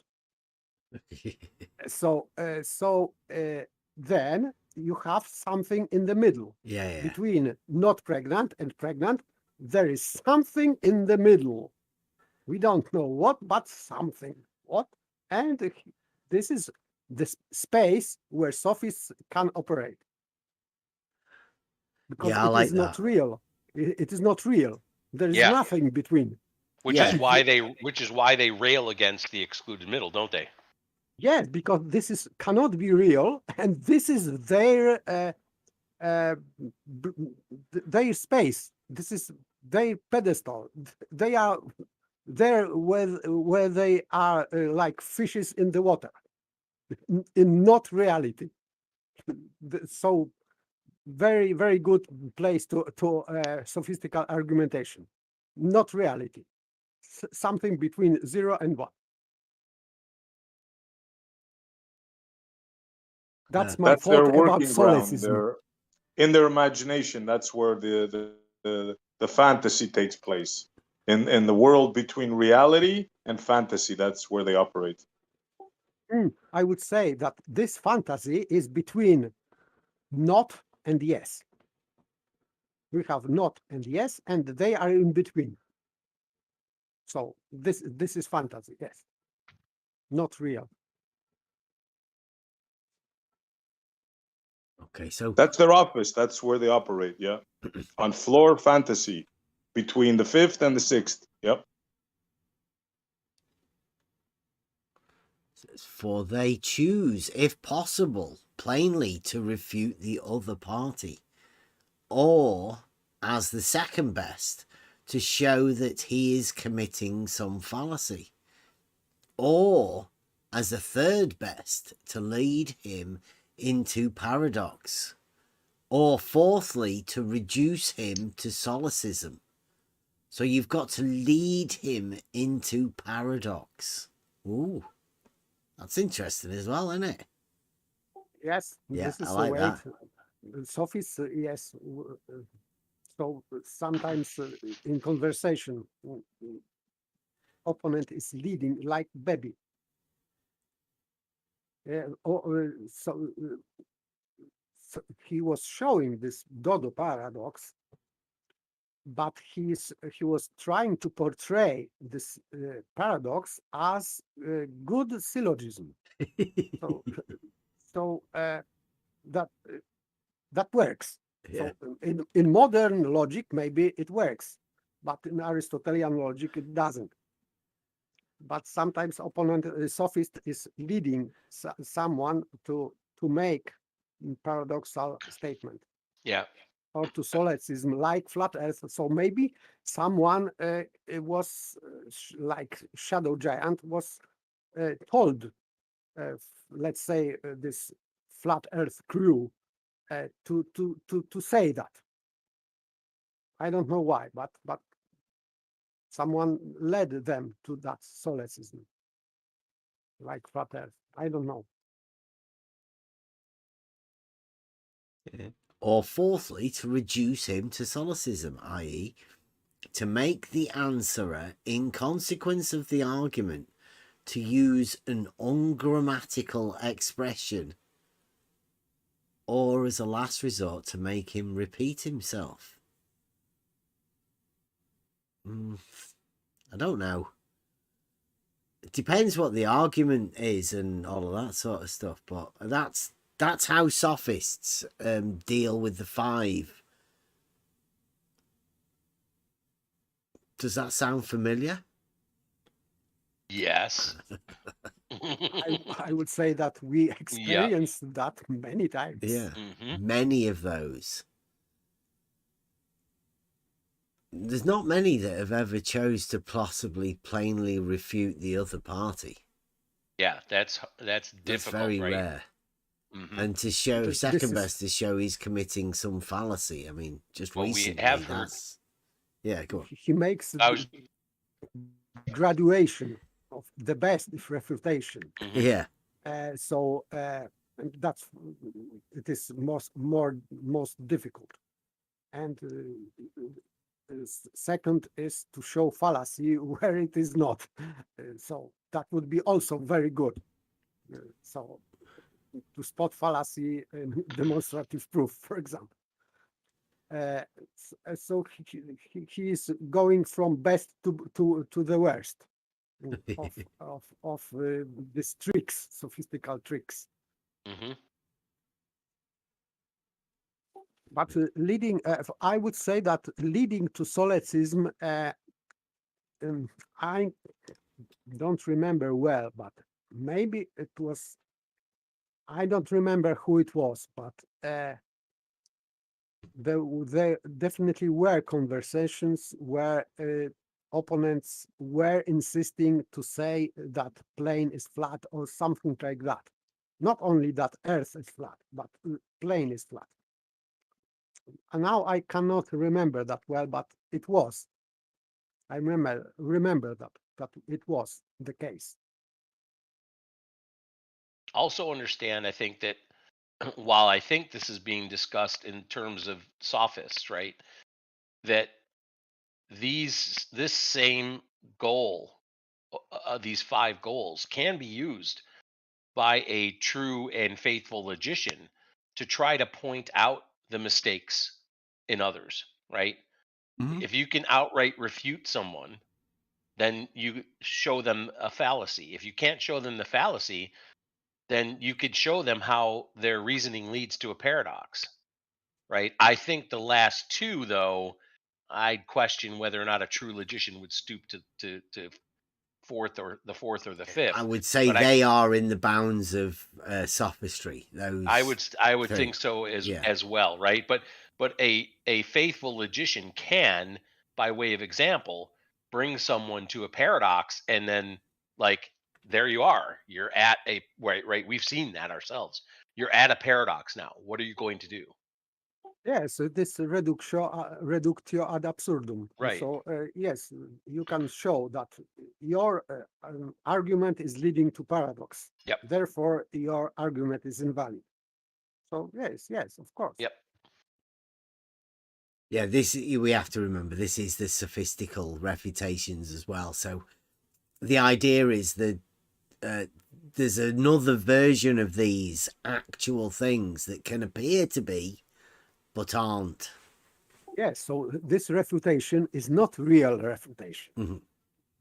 Fallacy, when a sophist is pointing out that you are making fallacy, it doesn't mean that you made fallacy. I had a conversation just a half an hour ago that was exactly like that paper. Exactly. I swear to you, exactly like that. So you were talking to sophist. Absolutely. 100%. Yep. And he tried to make it look like I was the one that wasn't understanding the situation, while he was explaining it exactly the way I was. It's just unbelievable.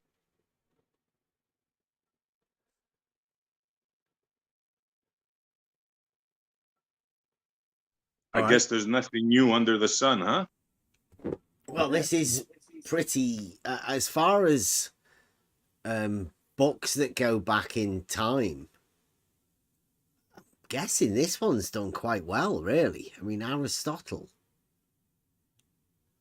It's like I had a conversation just a half an hour ago. Exactly this, what he's just saying now. It's blowing my mind. Yeah. There are 2 styles, this is chapter 4. There are 2 styles of refutation. For some depend on the language used, while some are independent of language. Those ways of producing the false appearance of an argument, which depend on language, are 6 in number.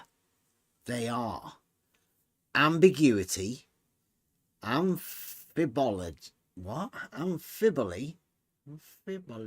What's that? Anyone know? Amphibole, yes. I don't know this word. Really. We'll look it up. Okay. I'll look it up. Okay. Well, just bypass it for a minute. Let's add this unknown word. A combination, division of words, accent, form of expression.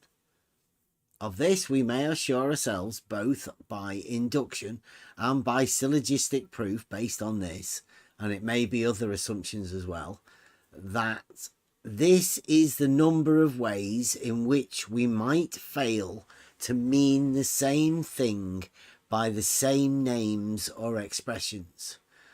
Arguments such as the following depend upon ambiguity. You right, Kev? How are you?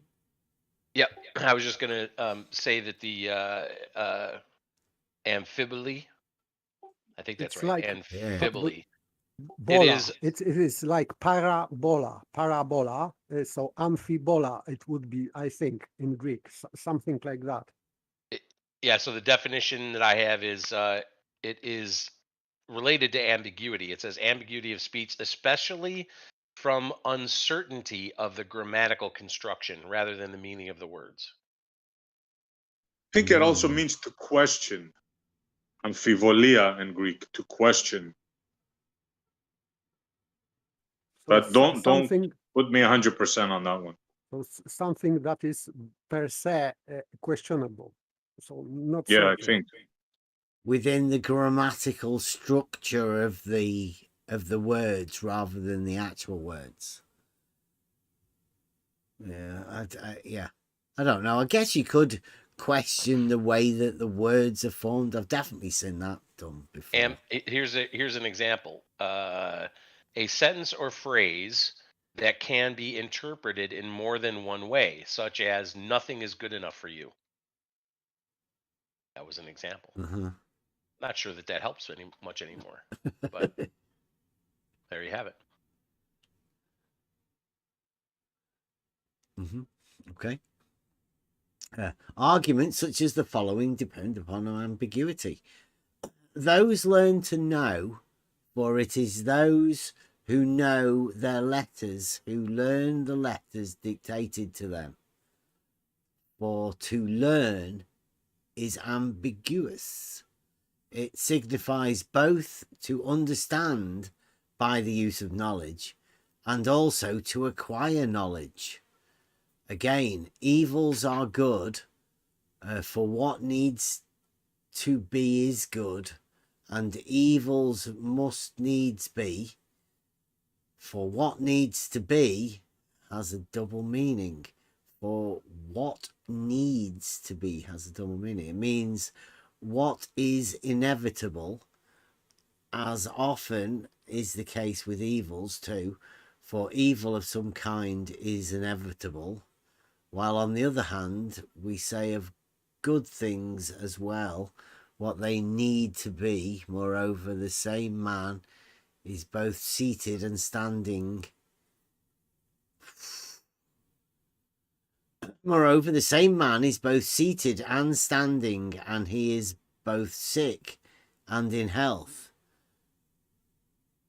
For it is he who stood up who is standing, and he who is recovering who is in health. But it is the seated man who stood up and the sick man who was recovering. For the sick man does so and so, or has so sometimes. The man who was sick formerly. Oh, wow. Yeah. Yes, this is all ambiguousness. Yeah. Right. If you just read through it, that's what's making me. Yeah. It's like, and you could see it as you're reading it. You could see it. It's exactly doing what it's supposed to. These examples are also in gospel. For example, that dead are alive. About, for example, resurrection, or blind can see. Yeah. So it means that, and he is talking about that. So these who formerly were blind now can see. Or those who formerly were dead, now they are alive because they resurrected. So he is talking about this ambiguity because of time. In the past, they were blind and now they can see. So we can see that blind can see, which is contradictory, of course. But this is that kind of wording, let's say, or saying. So he is explaining this ambiguity. Yeah. If we are taking some things too literally, where we shouldn't, we fall into contradictions. Yeah. So go back to the beginning. Go back to the beginning, because it's good to always go back, right, and see what the context is. Remember, it says those ways of producing the false appearance of an argument, which depends on language. That's what we're talking about here.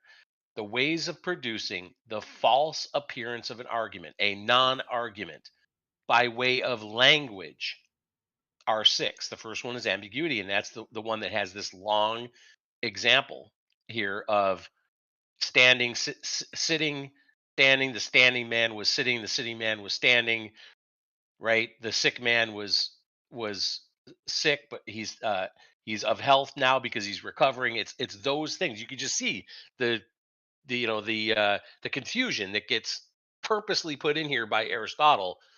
I think is a very good example. As you were reading it, you were droning off because you were like, I don't know what the hell I'm saying. Yeah. I don't know what this is meaning. It was absolutely it has no perfect. meaning. It was just None, sort of, right? yeah. Just throw some word salad. But he does, he puts loads of them in there, right? So yeah. You can tell this, whoever's wrote this is obviously been experienced within argumentation. He's talking about people who do this by competition. So this would be the guy that knows about the First, enter your PIN to unlock the device. Okay, well, it's my thing, tablet. I don't know what that was about. I like this. Evils are good. For that, for what needs to be is good. Yeah. so this that kind of sophistical argumentation. Right. Because of course, what needs to be, it is necessity to be, it has to be good. So because evils have to be, they have to be, so they are good. Yeah. I think this is non sequitur, of course, but of course, but sophists will use that, and you don't agree with my argument, you are illogical. Of course. Illogical. Where have we heard that before? It says it in Aristotle said it. Yeah.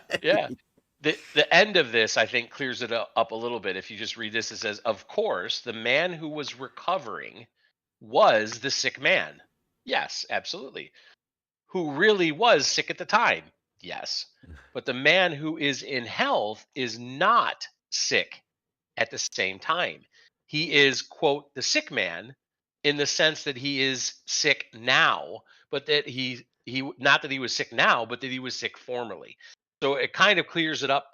I think Aristotle cleared it up at the end there, but I think as an author or the person who did this translation or this paraphrasing of chapter 4, I thought was brilliant, because the way that Bev read through that, and if anybody just reads through that, you're like experiencing exactly what ambiguity is. You experience it as you're reading it. It's phenomenal. Yeah, there's a bit at the end, right? I don't want to go through it all again or whatever. It says there are 3 varieties of these ambiguities and amphiboles when either the expression or the name has strictly more than one meaning, e.g. Atios and the dog when accustomed to use blah, blah, blah. It says, so, e.g. knowing letters. For each word, both knowing and letters possibly has a single meaning, but both together have more than one. Either that the letters themselves have knowledge, or that someone else has it of them. It's it's the way people can use words just to, I don't know, I'd say confuse. I wouldn't say it's to particularly argument or make an argument or anything. This is just pure confusion thrown in. Because that's what I experience. I don't experience that as some sort of an argument, although other people may still consider that argumentation. Yes, but and he's saying about this reading, because if you can read, it means that you know letters, so you have knowledge of meaning of letters, but you are using this knowledge to gain another knowledge, not about knowing letters. You are not reading text about knowing letters because you already know them.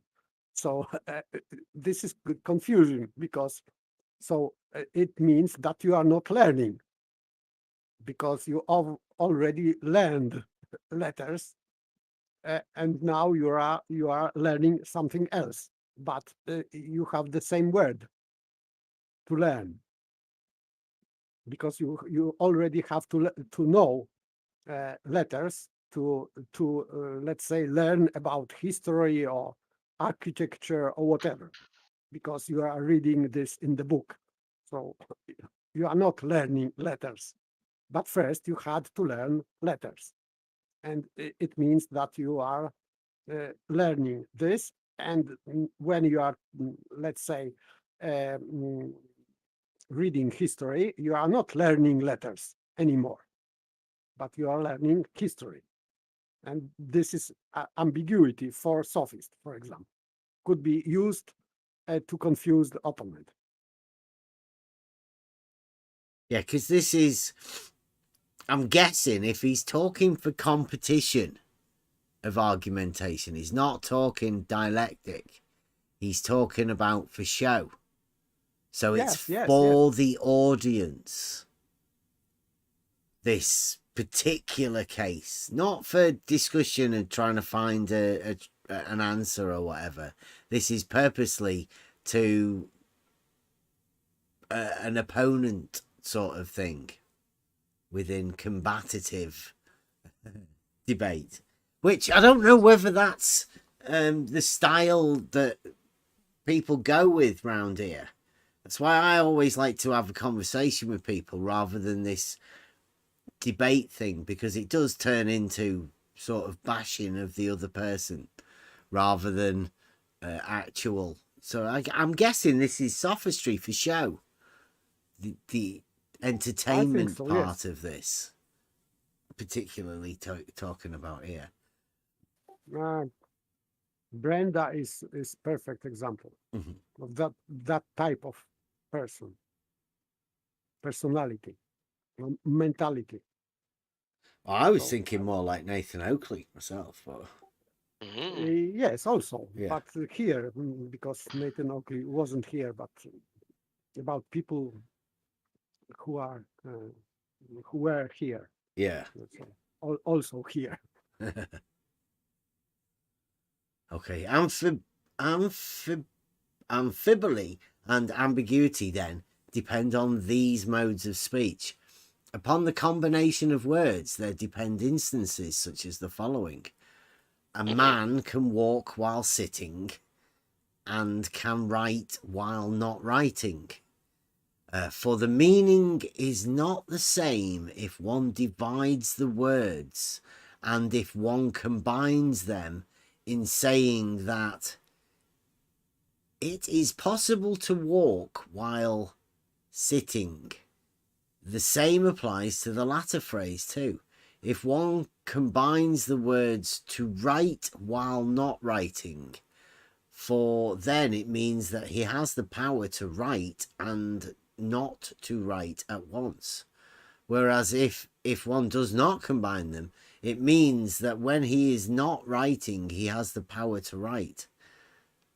Also, he knows now if he has learnt his letters. Moreover, there is the saying that one single thing, if you can carry a crowd, you can carry two. Also, wow. two. Yeah, get that? Yeah.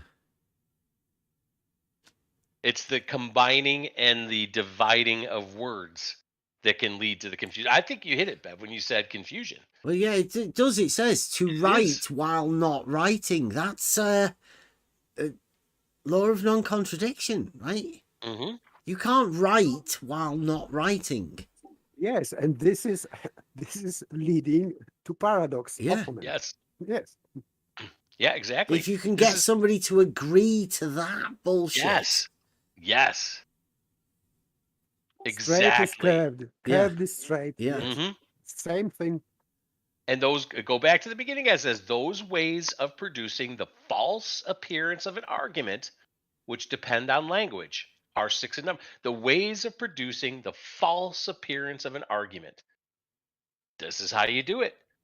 You get to the point of confusion, and then you're going to see assent here in a minute. In just a second. He's going to go through upon division.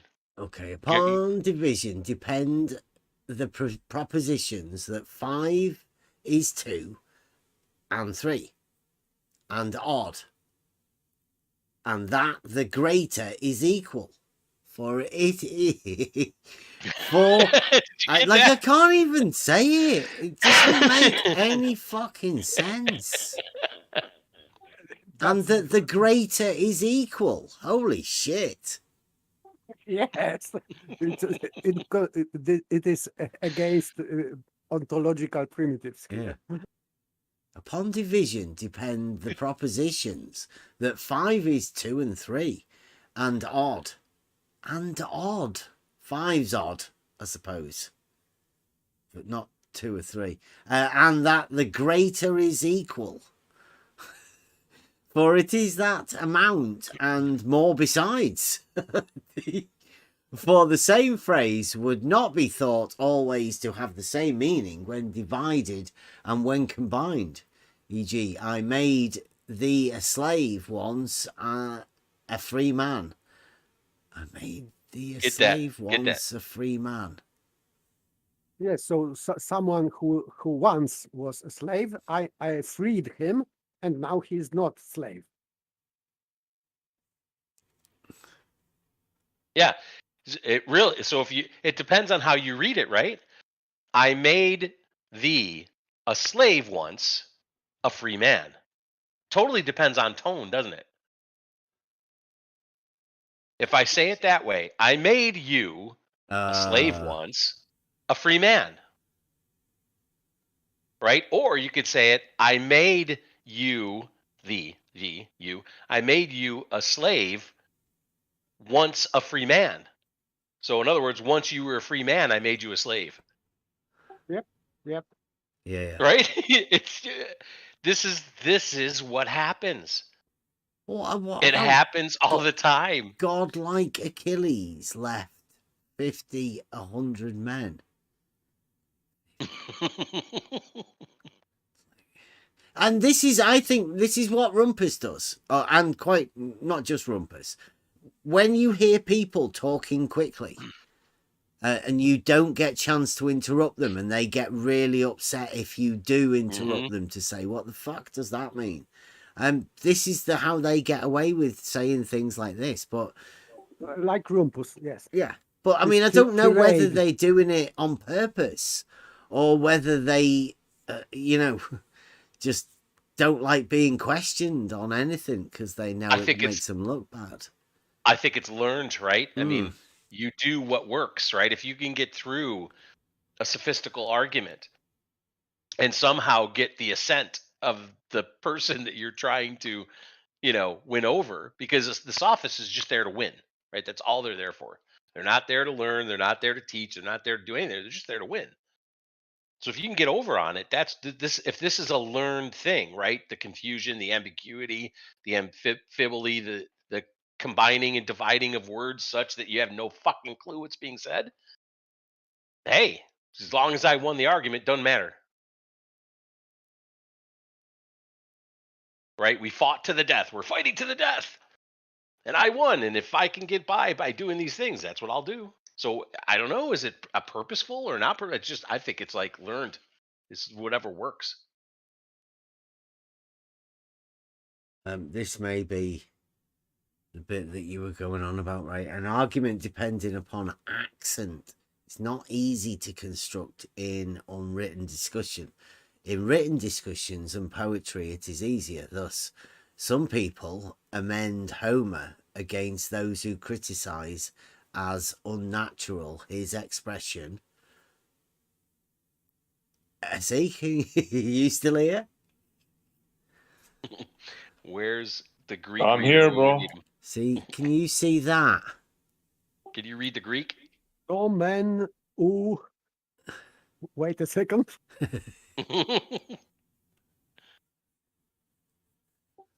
Kataputetai? To then u katapudetai. That's right. It says, for they solve the difficulty by a change of accent, pronouncing the OV with an acuter accent. I don't know whether, do you know different Greek accents? Yes, they are. Yes, they are 3 accents. One of them is circumflex and acute, and the third is opposite of acute. I don't know how it is. But how would the accent change the statement? Right? Does it change? It may change. It may change even sense of the word. Yeah, that happens even in Latin-based languages like Italian, Spanish. I would imagine French might be the same. I don't know, Essie, you can talk to that. Does. Yeah, right. So, so by changing an accent mark in a language completely changes the meaning. Yeah, absolutely. But that makes no sense in Greek. I can't make any sense of what that means. It's Homer. Wait, but this is one word more here. Ombro. Omvro. To me. How did you will write it altogether better than me? To men u katapu dete omvro. I have no idea what that means. It's Homer against who criticize as unnatural his expression. It's unnatural. And of course, for Aristotle, it is natural because like half of well-educated youth where they just learned by heart Homer and Hesiod, so no problem for them. So he knew what he's talking about. We have no clue. Yeah. Also, in the passage about Agamemnon's dream, they say that Zeus did not himself say, "We grant him fulfillment of his prayer," but that he bade the dream grant it. He bade the dream grant it. Instances such as these then turn upon the accentuation.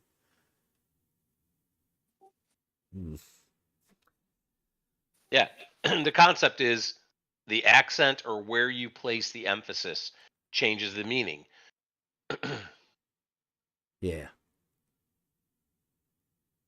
Others come about owning to the form of expressions used when what is really different is expressed in the same form, e.g. a masculine thing by a feminine termination.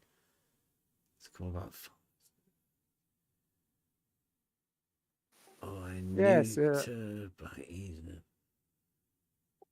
for example, sailor in Latin is nauta. This is feminine. Or poeta, poet. This is feminine. And it has declination in grammar like feminine declination. But it is poeta and nauta, it's masculine, of course. But you are declining the endings like in feminine declination. So he's talking about that. So the word is like feminine. She, you would say poeta, ending is a, it means that it is feminine, and full declination is like feminine declination, like puella. Puella, it means girl. Yeah, puella. yeah. So poeta, ending a like puella, and it is declining the same as puella. But poeta is man, not women. Yeah. You run into a lot of these in especially the Latin languages, I think, with like the thing that comes to mind is la luna, right? It's feminine, the moon. La luna. It has a feminine characteristic to it. Applied feminine. But it could be a masculine thing. I think Paper's point of sailor that in you said it was Spanish? Nautical. Yeah, So from this word, this right. But nautical that's a miles. feminine form of the word, while a sailor it brings a connotation of something masculine or someone masculine. Yes. So if you are saying nauta, you are saying word which has Right. declination like feminine, but Mhm. you know that you are talking about man, not woman. Right. So it's just another confusion. So I mean, this entire thing here so far, all through this entire four paragraphs, five paragraphs, is all how to confuse people with language. There you go. Yeah. Yeah, I think is that they're the different bits of just word usage. I think refutations then that depend upon language are drawn from these commonplace rules, the ones that we've just explained. Of fallacies, on the other hand, that are independent of language, there are 7 kinds. That which depends upon accident. The use of an expression absolutely or not absolutely, but with some qualification of respect or place or time or relation that depends upon ignorance of what a refutation is. That which depends upon the consequent. That which depends upon assuming the original conclusion, stating as cause what is not the cause, the making of more than one question into one. I like that. Right, so 7. Count them. He says that which depends on accident. Is that one? That yes, that's one. Independent of language, there are 7 kinds, right? So yeah. 1, that which depends upon accident. Yes, because there's a semicolon there. So that's 1. But that's a fallacy. Yes. So it depends upon accident. Now, is he talking about the accident of error, that you may err accidentally, but still it is not true? I think that he's talking about that. Well, didn't he have within the terms? Isn't there? Yes, within accident. So what? Yes, within the categories. Yes. Oh, okay. Accident was talked about. I don't yes. know if that's what's being used here because this is a paraphrase, right? So whether or not this paraphrase is actually means accident in the way that it did back in the categories, I don't know. Yes, you I now I reconciled. Yeah. Yes, you are right. And this is this fallacy is called when you are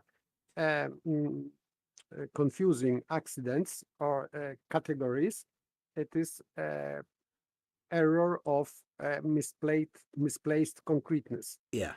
So-called. So if we are talking about size, we are not talking about number or so something like that.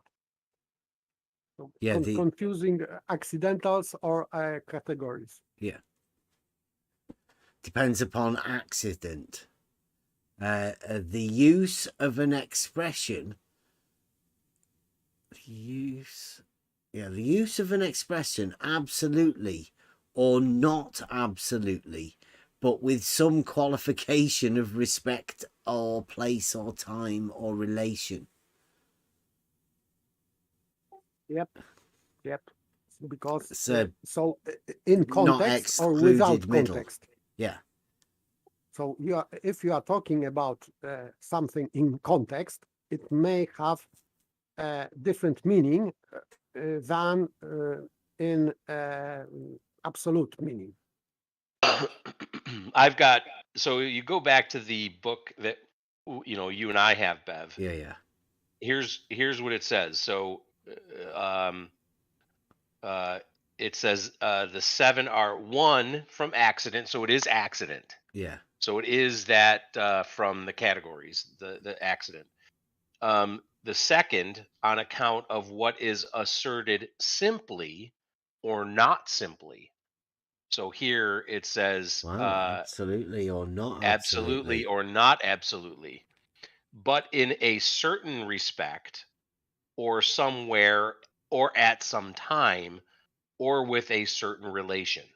So that's the second fallacy. Simply. Or paralogism. By the way, our book says paralogism. That's what that calls. Fallacy is a paralogism. Yeah. Right.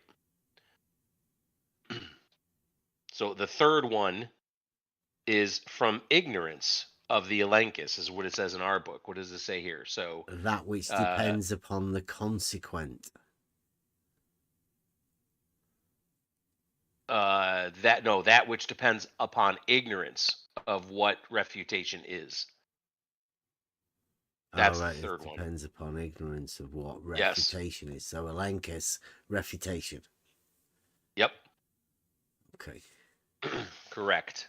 And then the fourth one is that which depends upon the consequent. Yeah, same.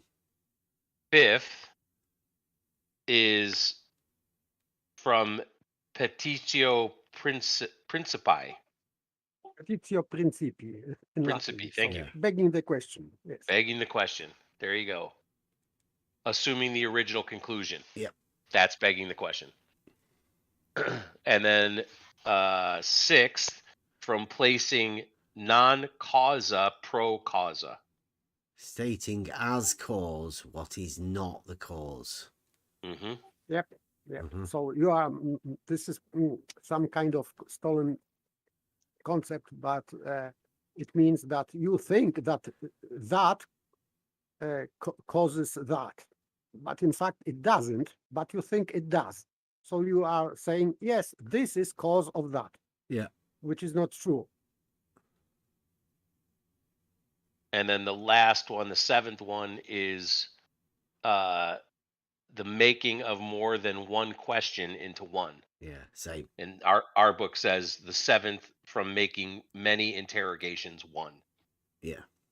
Same thing. Yeah, those are the 7 fallacies. And this last one, it is also sometimes called a question with thesis. So, for example, where did you stop to beat your wife? Yeah, when did you stop beating your wife? Yeah. Yes. Mm-hmm. Something like that. There are many assumptions in this question. So in fact, there are many questions you had to ask before this last question. Right. Yeah, you see many of those, but I mean, it doesn't simplify it, does it? We need to do a bit of that. I think that's one thing that we need to we do focus on those 7. Yes, just focus on those sevens. Get into those. Get to some examples of what those are. Yes. Yes. Okay. One to come back to. Chapter 5. Ooh. Oh, we're shooting through this. By the way, in our book, in the Organon that we have, Bev, the previous paragraph that was under chapter 4 is actually the start of chapter 5 in our book. Okay. For those that might have the Organon book. It's all over the place, isn't it? Mm, Fallacies, then, that depend on accident occur whenever any attribute is claimed to belong in a like manner to a thing and to its accident. Mm-hmm. Now, this is one of those words that I'm pretty sure I had a problem with, and not I say a problem, but I can't fix the accident of what Aristotle's talking about to what I imagine accident is. I can't place something else there because I just struggle with it. So it's hard for me to fit whatever it is there in that sentence. Yes, I was misled before. I would say that it would be more clear to use word category, because category is, I think, for modern people more clear. But this is a Latin word, and they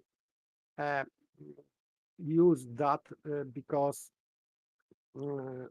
accidental means not necessary. It means it doesn't make substance a substance. So it is not substantial. So cat may be red or maybe black, and still we be cat. So changing accident will not change the substance. That's why they called it in Latin accident. Yeah, because it is accidental or yes. So not necessary. Not necessary. Yeah, it is. Yeah, it is. So we have someone in. I just looked at the live chat on the YouTube. We have someone in there. No one's flower. Very helpful. Going back to the Greek that we were struggling with, says that umbro is actually that makes sense now because umbra. It's very similar to the word umbra. Is shadow, and the other Greek word that I'm not going to try to pronounce is swallowed. So he said or he or she said it might mean something is swallowed up by a shadow. Very helpful.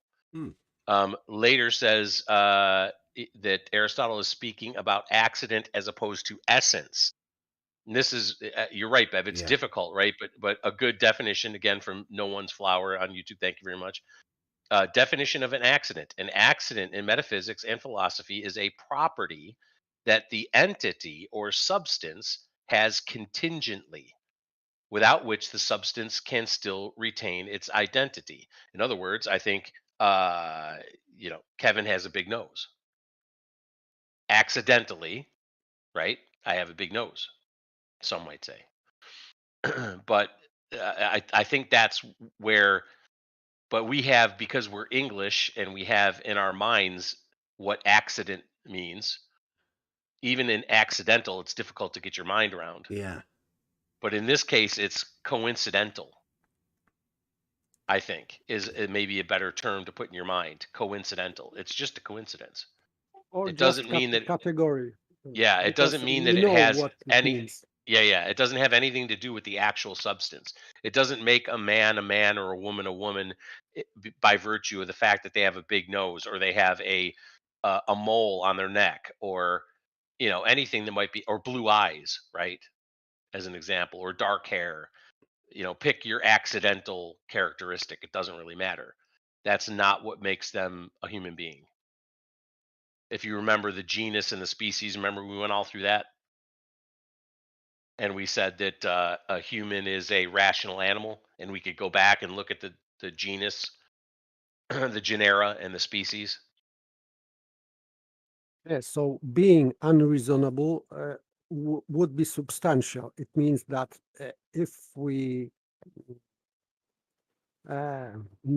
meet monkey which looks like man, but we cannot communicate with, and we can see that it is unreasonable, then we can say that it is not a man.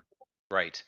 And there is a substantive difference. Right. Substantial difference, yes. Yes. Yeah. But saying that he is not a man because he has black hair or blue eyes or whatever, it is not substantial, because you may be bald, you may have no hair at all, and you will still be a man, because you have this substance that of being a man. That means reason. Yep. Another helpful comment. No One's Flower says, I think an ad hominem would be an example of a fallacy that depends on ignorance of what refutation is. I think probably right. Thank you. Oh, if he's saying ad hominem, people also confuse ad hominem attack with ad hominem argument. It is, of course, ad hominem attack. It is attack on person. So you are stupid or whatever, rumpus, etc. But there is valid argument, dialectical argument, ad hominem, which refers to your experience or to opponent's experience, personal experience. Because if someone is, let's say, refuting common notion, which is stupid, then you, and saying, for example, that sun is not shining, then you can ask him about his personal experience and to refute his statement. And this is not attack. This is normal ad hominem argument, referring to someone's experience. For example, in court of law, judge is always doing that because he is referring to witnesses' experience. So this is a ad hominem, let's say, question, not attack. So there are two differences: ad hominem attack and ad hominem argument, which is considerably valid. But you also get the when you say, "Oh, that's don't just ad hom," or say that's not an ad hominem argument. No, this is ad hominem attack. Yes. Yeah, they use it to confuse, which I think is what we're talking about now, isn't it? This sophisticated rebuttal to flipping and swapping the words around. This whole chapter 5 is going to be, and I don't know how much, if you want to go through the whole thing or not, but it is going through all the different fallacies in our book, paralogisms or paralogisms. I don't know how far this one is. This is quite a long chapter. Yeah. Of the so ones in this it's not section. that much, but I mean, again, we don't have to carry on and do all of this. It is 10:30, so I mean, we can go into the other one. You think it's worth stopping here and just having a? It might be good to stop here because it's getting into the beginning of the fallacies, and as you said, we probably want to go through them in a little bit more depth. Yeah, I think so. Okay. But it was good. Thank you to the YouTube chat. Of course, I made the mistake of being self-deprecating about my nose, and now that the YouTube chat won't let it go. Ever talk about. Thank you, thank you guys. I appreciate it. It's all good.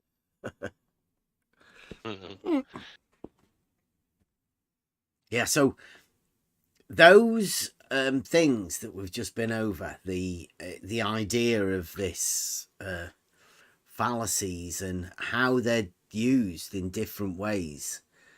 I personally, that's what I'm most interested in, because I think that's what we all do here. Anybody that's been in any of these conversation rooms, Discord rooms, YouTube chats, hangouts, I guess people are after this conversation. At least people that come into this arena have questions, and you want to have them answered. But I mean, I guess before you come into these sort of rooms and whatnot, you've already been to you've noticed on YouTube comments, and you may have got into a conversation with somebody on a YouTube comment, or maybe in a Discord, before you actually come in and talk to anybody. Well, be aware that all of those are the practicing grounds for these sophists, where they learn their trade. Now, there may only be about 5 or 6 of them. They may even be computer bots, just with ready-made responses.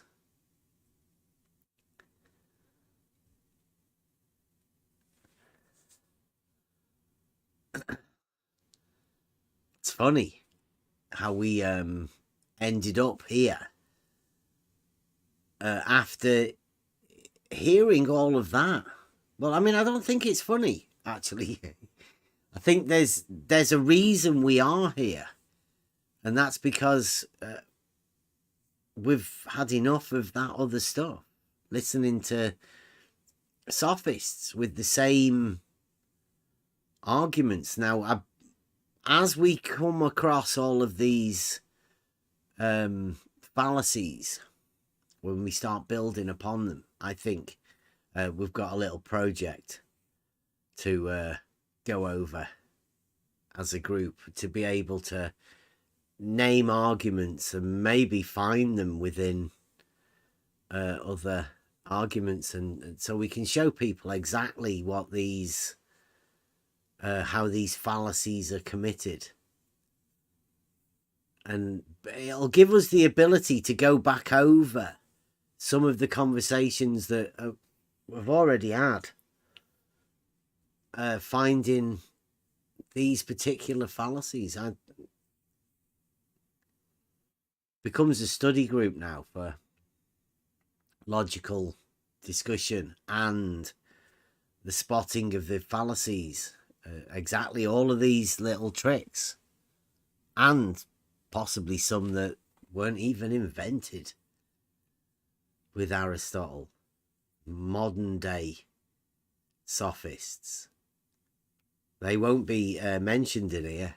There'll be nothing about modern day debates, or there's swapping of terms of how debates would be in the future and what fallacies are now capable with, I don't know, including the middle. I would say they cannot invent anything new. They are just repeating old fallacies. They were all spotted better, or I think better than worse, within Aristotelian refutations. Yeah, I think they have better words to be able to describe them.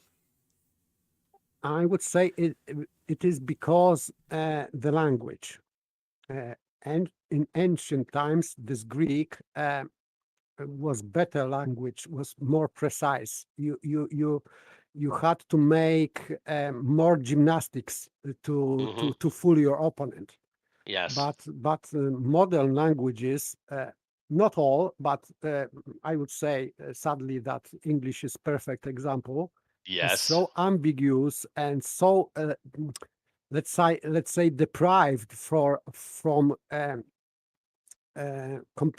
grammatical complication, that without context it's sometimes impossible to understand what someone is saying.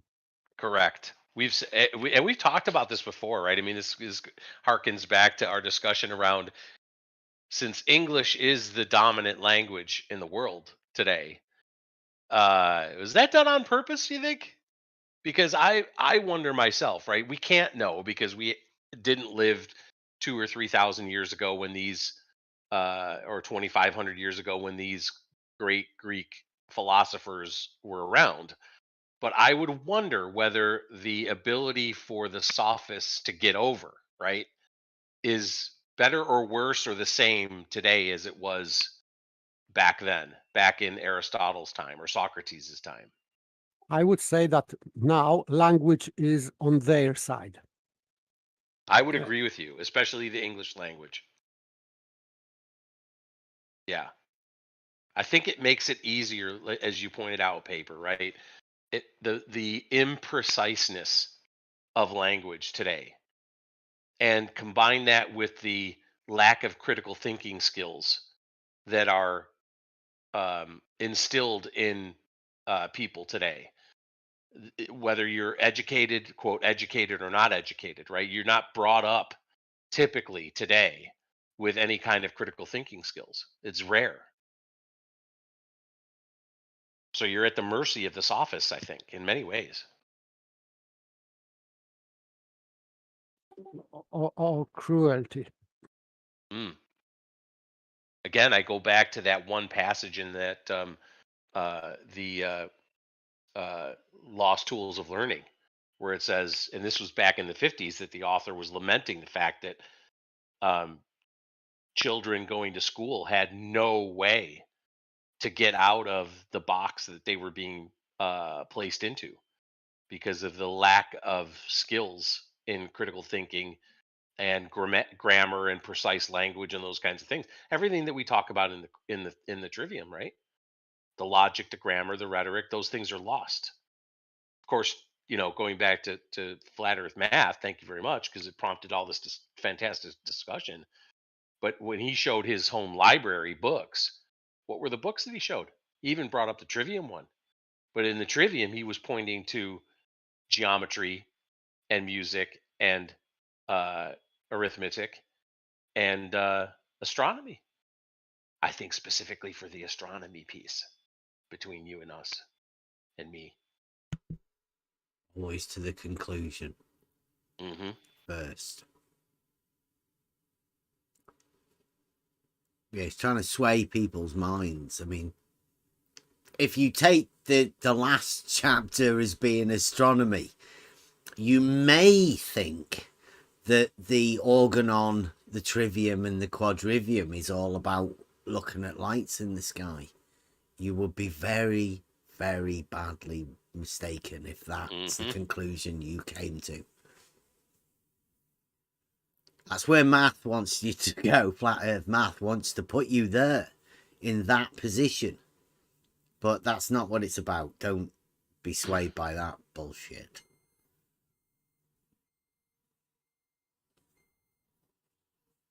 For me, astronomy, first purpose, and maybe only one, practical, is to measure time. So it is also in the Bible said for what it was, that stars are for years, moon are for months, and sun is for days. And because this motion of stars and moon and the sun is circular, it means that it is stable.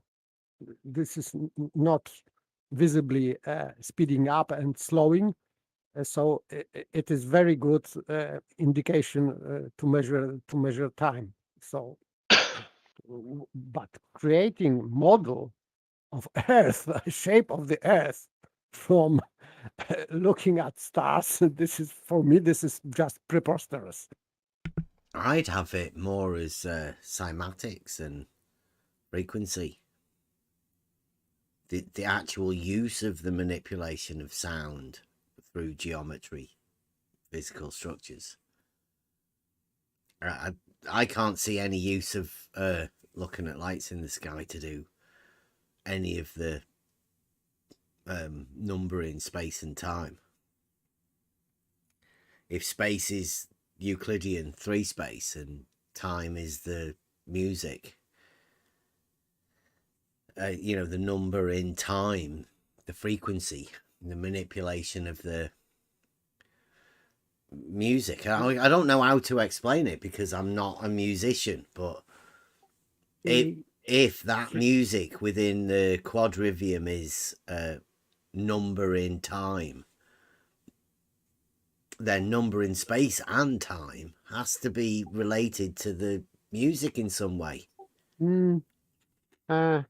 I would say no, because of these frequencies, because we can hear some frequencies and from, let's say, 20 hertz to let's say 20,000 hertz, but rotation of the stars are daily. So frequency of sun setting and sun rising is 1 day. So this is you cannot perceive that by your ear.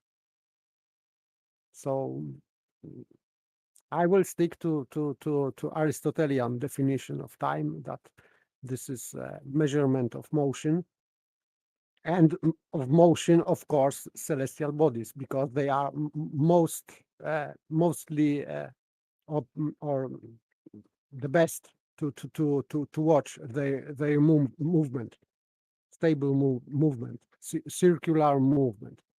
I would say that that's why they are used to measure time, for practical reasons only. But for music, for me, this is not this frequencies. We cannot hear 1 day frequency. Yeah, I don't know. Like I said, I don't know what but within the quadrivium, they do number and then geometry, which is number in space, and then music, which is number in time, and then they go to astronomy, which was number in space and time. I just think within the quadrivium, I can't see why you'd go through the logical process of the trivium and then into the quadrivium to end up looking at lights in the sky. It doesn't make any sense. I can't fit it through the entire Organon, Trivium, Quadrivium to end up looking at lights in the sky. It doesn't fit to me. I don't see quadrivium as a number in different ways. I would say that this is proportion. And proportions are expressed in numbers, like pi. But number itself, for me, means nothing. It has to be related to something else, because even if we are dividing entity into parties, we are talking about something real, and we give real. We are bringing these numbers into reality as proportion, for example. So I would say that that's generally speaking, as I see that, whole quadrivium is about proportions, which are these proportions can be expressed in numbers, yes. But for me, this statement that it's all about numbers in different situations, let's say, it is for me too simple. Well, isn't that the quadrivium's 4? And you have number as 1. This is arithmetics. Arithmetics, yeah. Yes. Arithmetics. And then you have geometry, which is the practical application is the number, right? You link the number to the geometry. Like you show how geometry is, because it's not Euclid. When you hear geometry within the quadrivium, that's not particularly talking about Euclid, even though it probably would be the data as well, but it's the application of it into reality, right? It's the linking the geometry to reality, as in, you know, plotting out land or surveying, right? Constructing plots of land or whatever. So it's the application of geometry. Then music, obviously, you can't do music without making it practical. So the study of the music is, you know, based in time. The number would be the scales or whatever, the, you know, the timing of all of that sort of stuff. To put the all, you know, the, I don't know, call it the arithmetic, but it's the linking that process with the music together. Because I mean, once you start with the music, the geometry, geometry coming before the music helps you understand the music much more once you understand the geometry and I guess the logic behind it and how it all links together. And then to build upon that, to start looking at lights in the sky, I don't know, there's got to be a link to the music somehow. I don't see that way yet. Maybe I don't know, but maybe because I am not really interested in astronomy, generally speaking. So I didn't process that yet, but I cannot see the link between music and astronomy. For me, let's say arithmetics for me is just a number, but it is about quantity itself. So they may be measurable or not measurable, but still it is about quantities, that one is smaller than one and two is smaller than three, etc. Yeah, so the proportions of everything. Yes, proportions of numbers. Of the you name the unit through geometry. You know, the link between the number and the unit is how you join arithmetics with geometry. Yes, for me that's why number in geometry is related only by proportion, but itself there is no numbers in geometry. Yeah. But he's talking about quantities, but not expressed as numbers, but as volume or space, because he's talking about length, or so some line is has more length than the other, and it creates proportion between them. Yeah. And that travels into the music as well, doesn't it? You know, that proportion. Yes, the proportions are in music. Yes, we can hear proportions. If we can hear, for example, third or fifth or octave,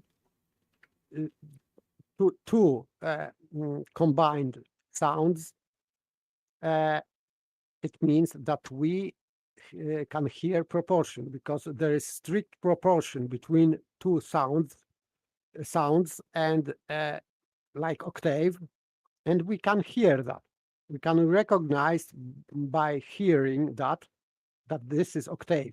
But you can link that to the length, the geometric straight line, the unit of you've had the geometry.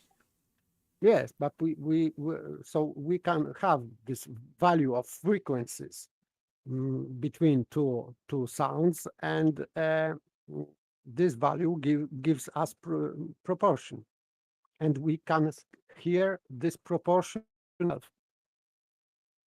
Because, for example, if we can hear two sounds simultaneously, it means we can hear it as one, but still we can hear proportion itself.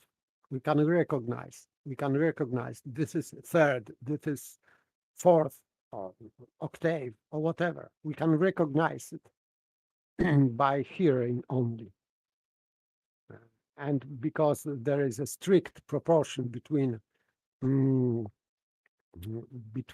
these intervals, it means that we can hear this proportion, not only separate sounds, but we can hear proportion itself.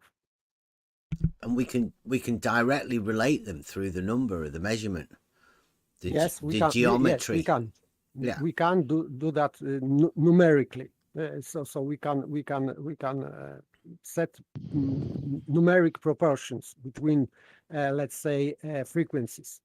Also, yes, we can express this in number. So there is a direct link that's like a direct link.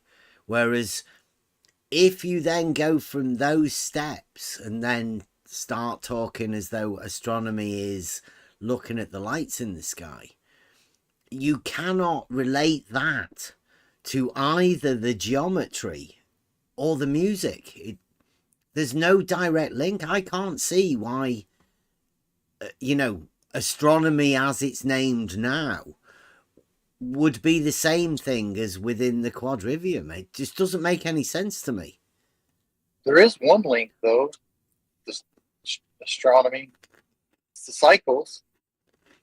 Like there's a strict cycles with all of the celestial bodies. I mean, all of the you get certain constellations at certain times of the year, and eclipses are on a strict cycle. Yeah, I suppose.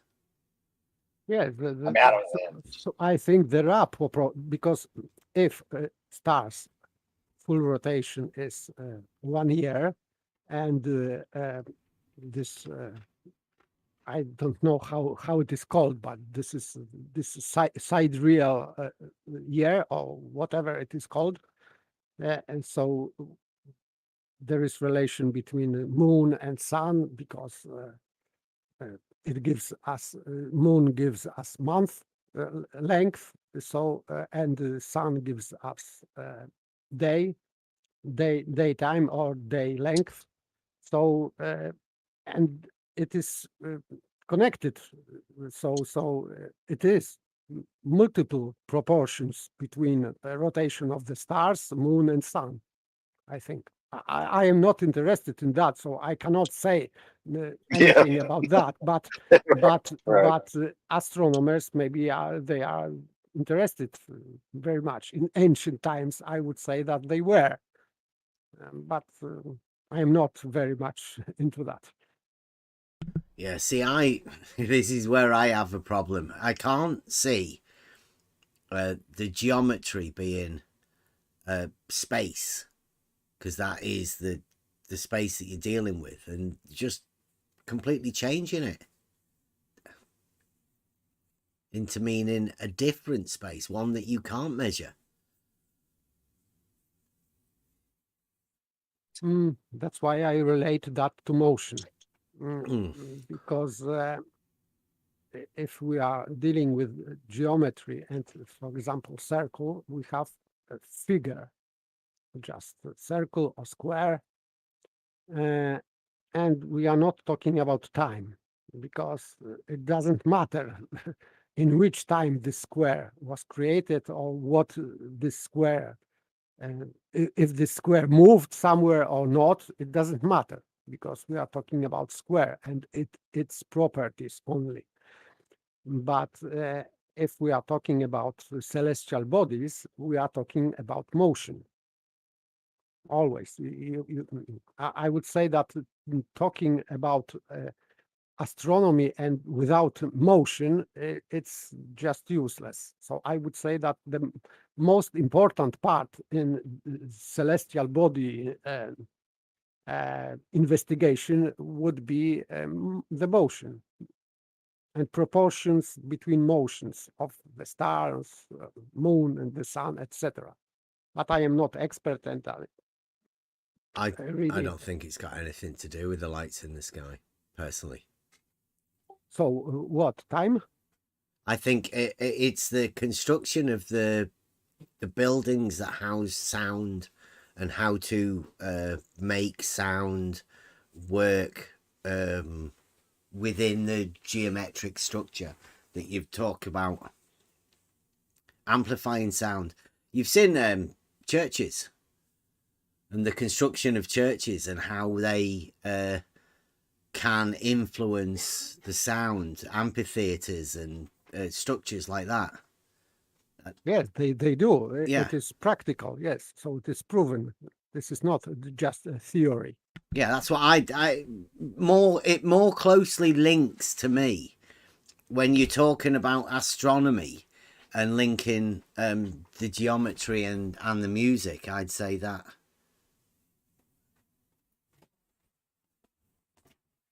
That was what we're talking about. I'd say that. Go on.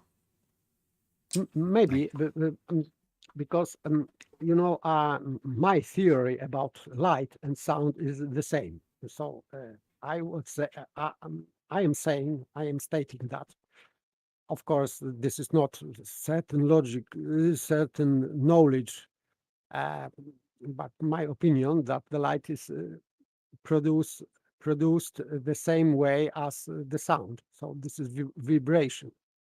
So, and we can see colors because of different frequencies, and they are in physics described as different frequencies. So if we are talking about red color and or blue, it is described in frequencies also. So the sound is also described in frequencies. So for me, that music would be the light, just on higher frequency. For me, light is sound just on much higher frequency. That's the difference for me. This is me. I am not professor of that subject, so don't take my words too seriously if you don't like it, but this is what I think about sound and the light. So in that way, sound would be linked to light because it is also based on frequencies. Yeah.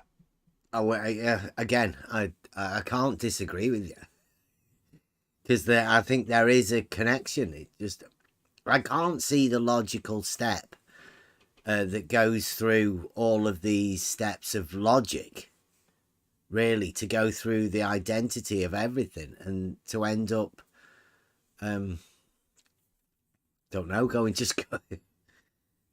somewhere else for no reason. Yeah.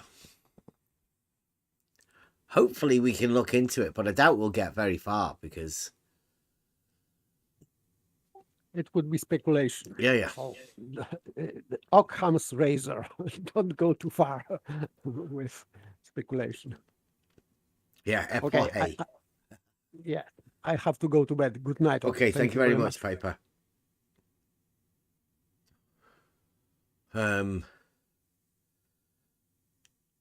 Wow, it's been full on. I was hoping we might get a visit from Mr. Flat Earth Math, but no doubt he'll be busy making a new video, number 3, perhaps number 3 and 4, editing 3 into 4. I just hope the time for the video, like the first one was 6 minutes, the second one is 18. That's 3x. Yeah. Right. It can't be Like an hour.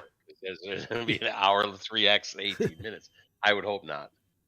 You never know how extensive a view through his library we might end up with.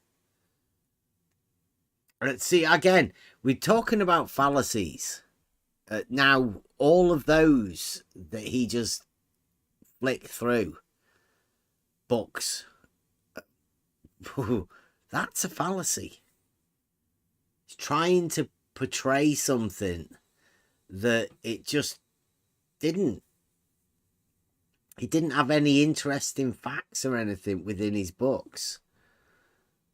Some of them were just the fact it is a book. I know I've got books. I've definitely not read them. I've got all great intentions of reading them, but I just don't.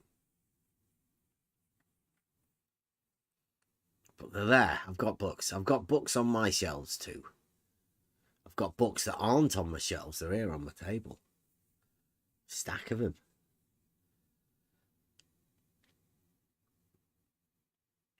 But it is interesting. In all of his books that he had for geometry, there was not one Elements. Of all of the different multiple copies that have ever been produced, of multiple, only less published than the Bible, he didn't have one of them. Unless he was keeping them quiet in his collection. And he didn't have the Organon either. The two first principle books for the foundation of one, thought, the Organon, of how to conduct a proper communication, and Euclid, how to conduct logic. So I think he missed the two most important books. So I hope he'll be doing another video when he does indeed get the Organon and his copy of Euclid, the Elements. Definitely you need those in your library collection.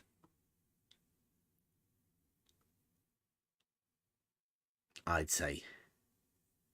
Should sort of bring back an old school geometry. I mean, I wonder how it'd go, because I know the actual questions are keyed towards a certain formula or whatever, and the teaching method is known to get to that. I wonder exactly how a pure geometric through Euclid would get you within the problem solving. And I don't know whether that how interesting that'd be. I think you'd struggle to get a school kid to go through Euclid nowadays.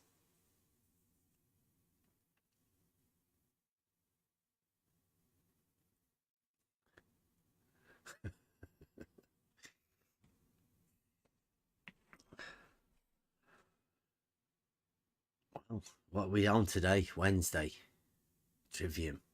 Thursday, tomorrow, Euclid. Unstated implications. Geometric, unstated implications. I think that's what we'll do tomorrow. Anyone got any final words?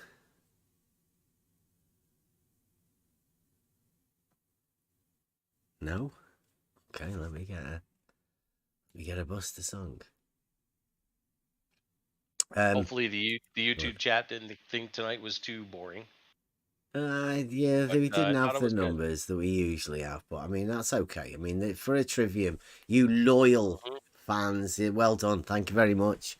Let us know how you thought of it. You know, I think we're going to be doing a lot more of this, so I hope you get into this. Start practicing it through this argumentation methods.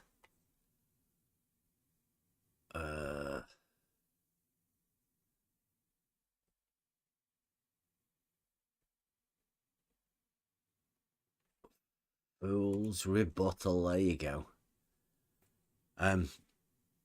Is the new one, Buster and Flat Earth math. Thank you very much. Join us tomorrow. We're going to be going over a bit of geometry.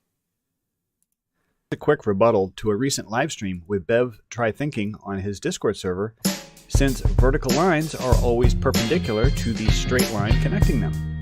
But if the Earth were shaped more like a basketball, then locally vertical flagpoles would diverge from each other. Because the line connecting them is not a Euclidean straight line, this green line is also known as a level line, a concept that surveyors know very well. I got your numbers right here. And we have now proven that 2 equals 1. It's just as easy as 1, 2, 3 equals 1. You have to open your mind. Not a Euclidean straight line. Imagination is all you need. Not a Euclidean straight line. Don't take advice from fools. Everything that was assumed to be a straight line. Was assumed to be a straight line. Never take advice from fools. We all know what they do is in vain. Not a Euclidean straight line. Was assumed to be a straight line. We have now proven that 2 equals 1. Since we know that this isn't true, then we have a conundrum. Either we've just disproven the laws of algebra, or there's a mistake hidden somewhere within the steps. In a plane, Euclidean geometry, 2 lines perpendicular to one straight line are parallel to each other. Are parallel to each other. You just have to say it in generality. Horizontal and vertical lines. Horizontal and vertical lines are perpendicular to each other. Therefore, the Earth cannot be a globe. Horizontal and vertical lines are perpendicular. Leads us to the conclusion that the Earth cannot be a globe. Vertical lines are always perpendicular to the straight line connecting them. Leads us to the conclusion that the Earth cannot be a globe.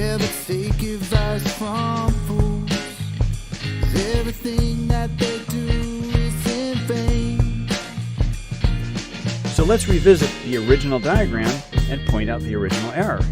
Can you see it? This next one, from Engineering, Surveying, and Estimating, shows a curved level line following mean sea level, with horizontal and vertical being perpendicular to each other. Leads us to the conclusion that the Earth cannot be a globe, where your vertical line can be established with a plumb bob.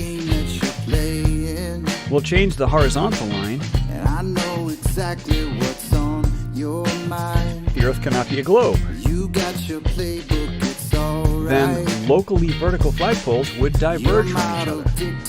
You will find. We'll change the horizontal line. And I don't know. Not a Euclidean straight line. Where all of this goes. The Earth cannot be a globe.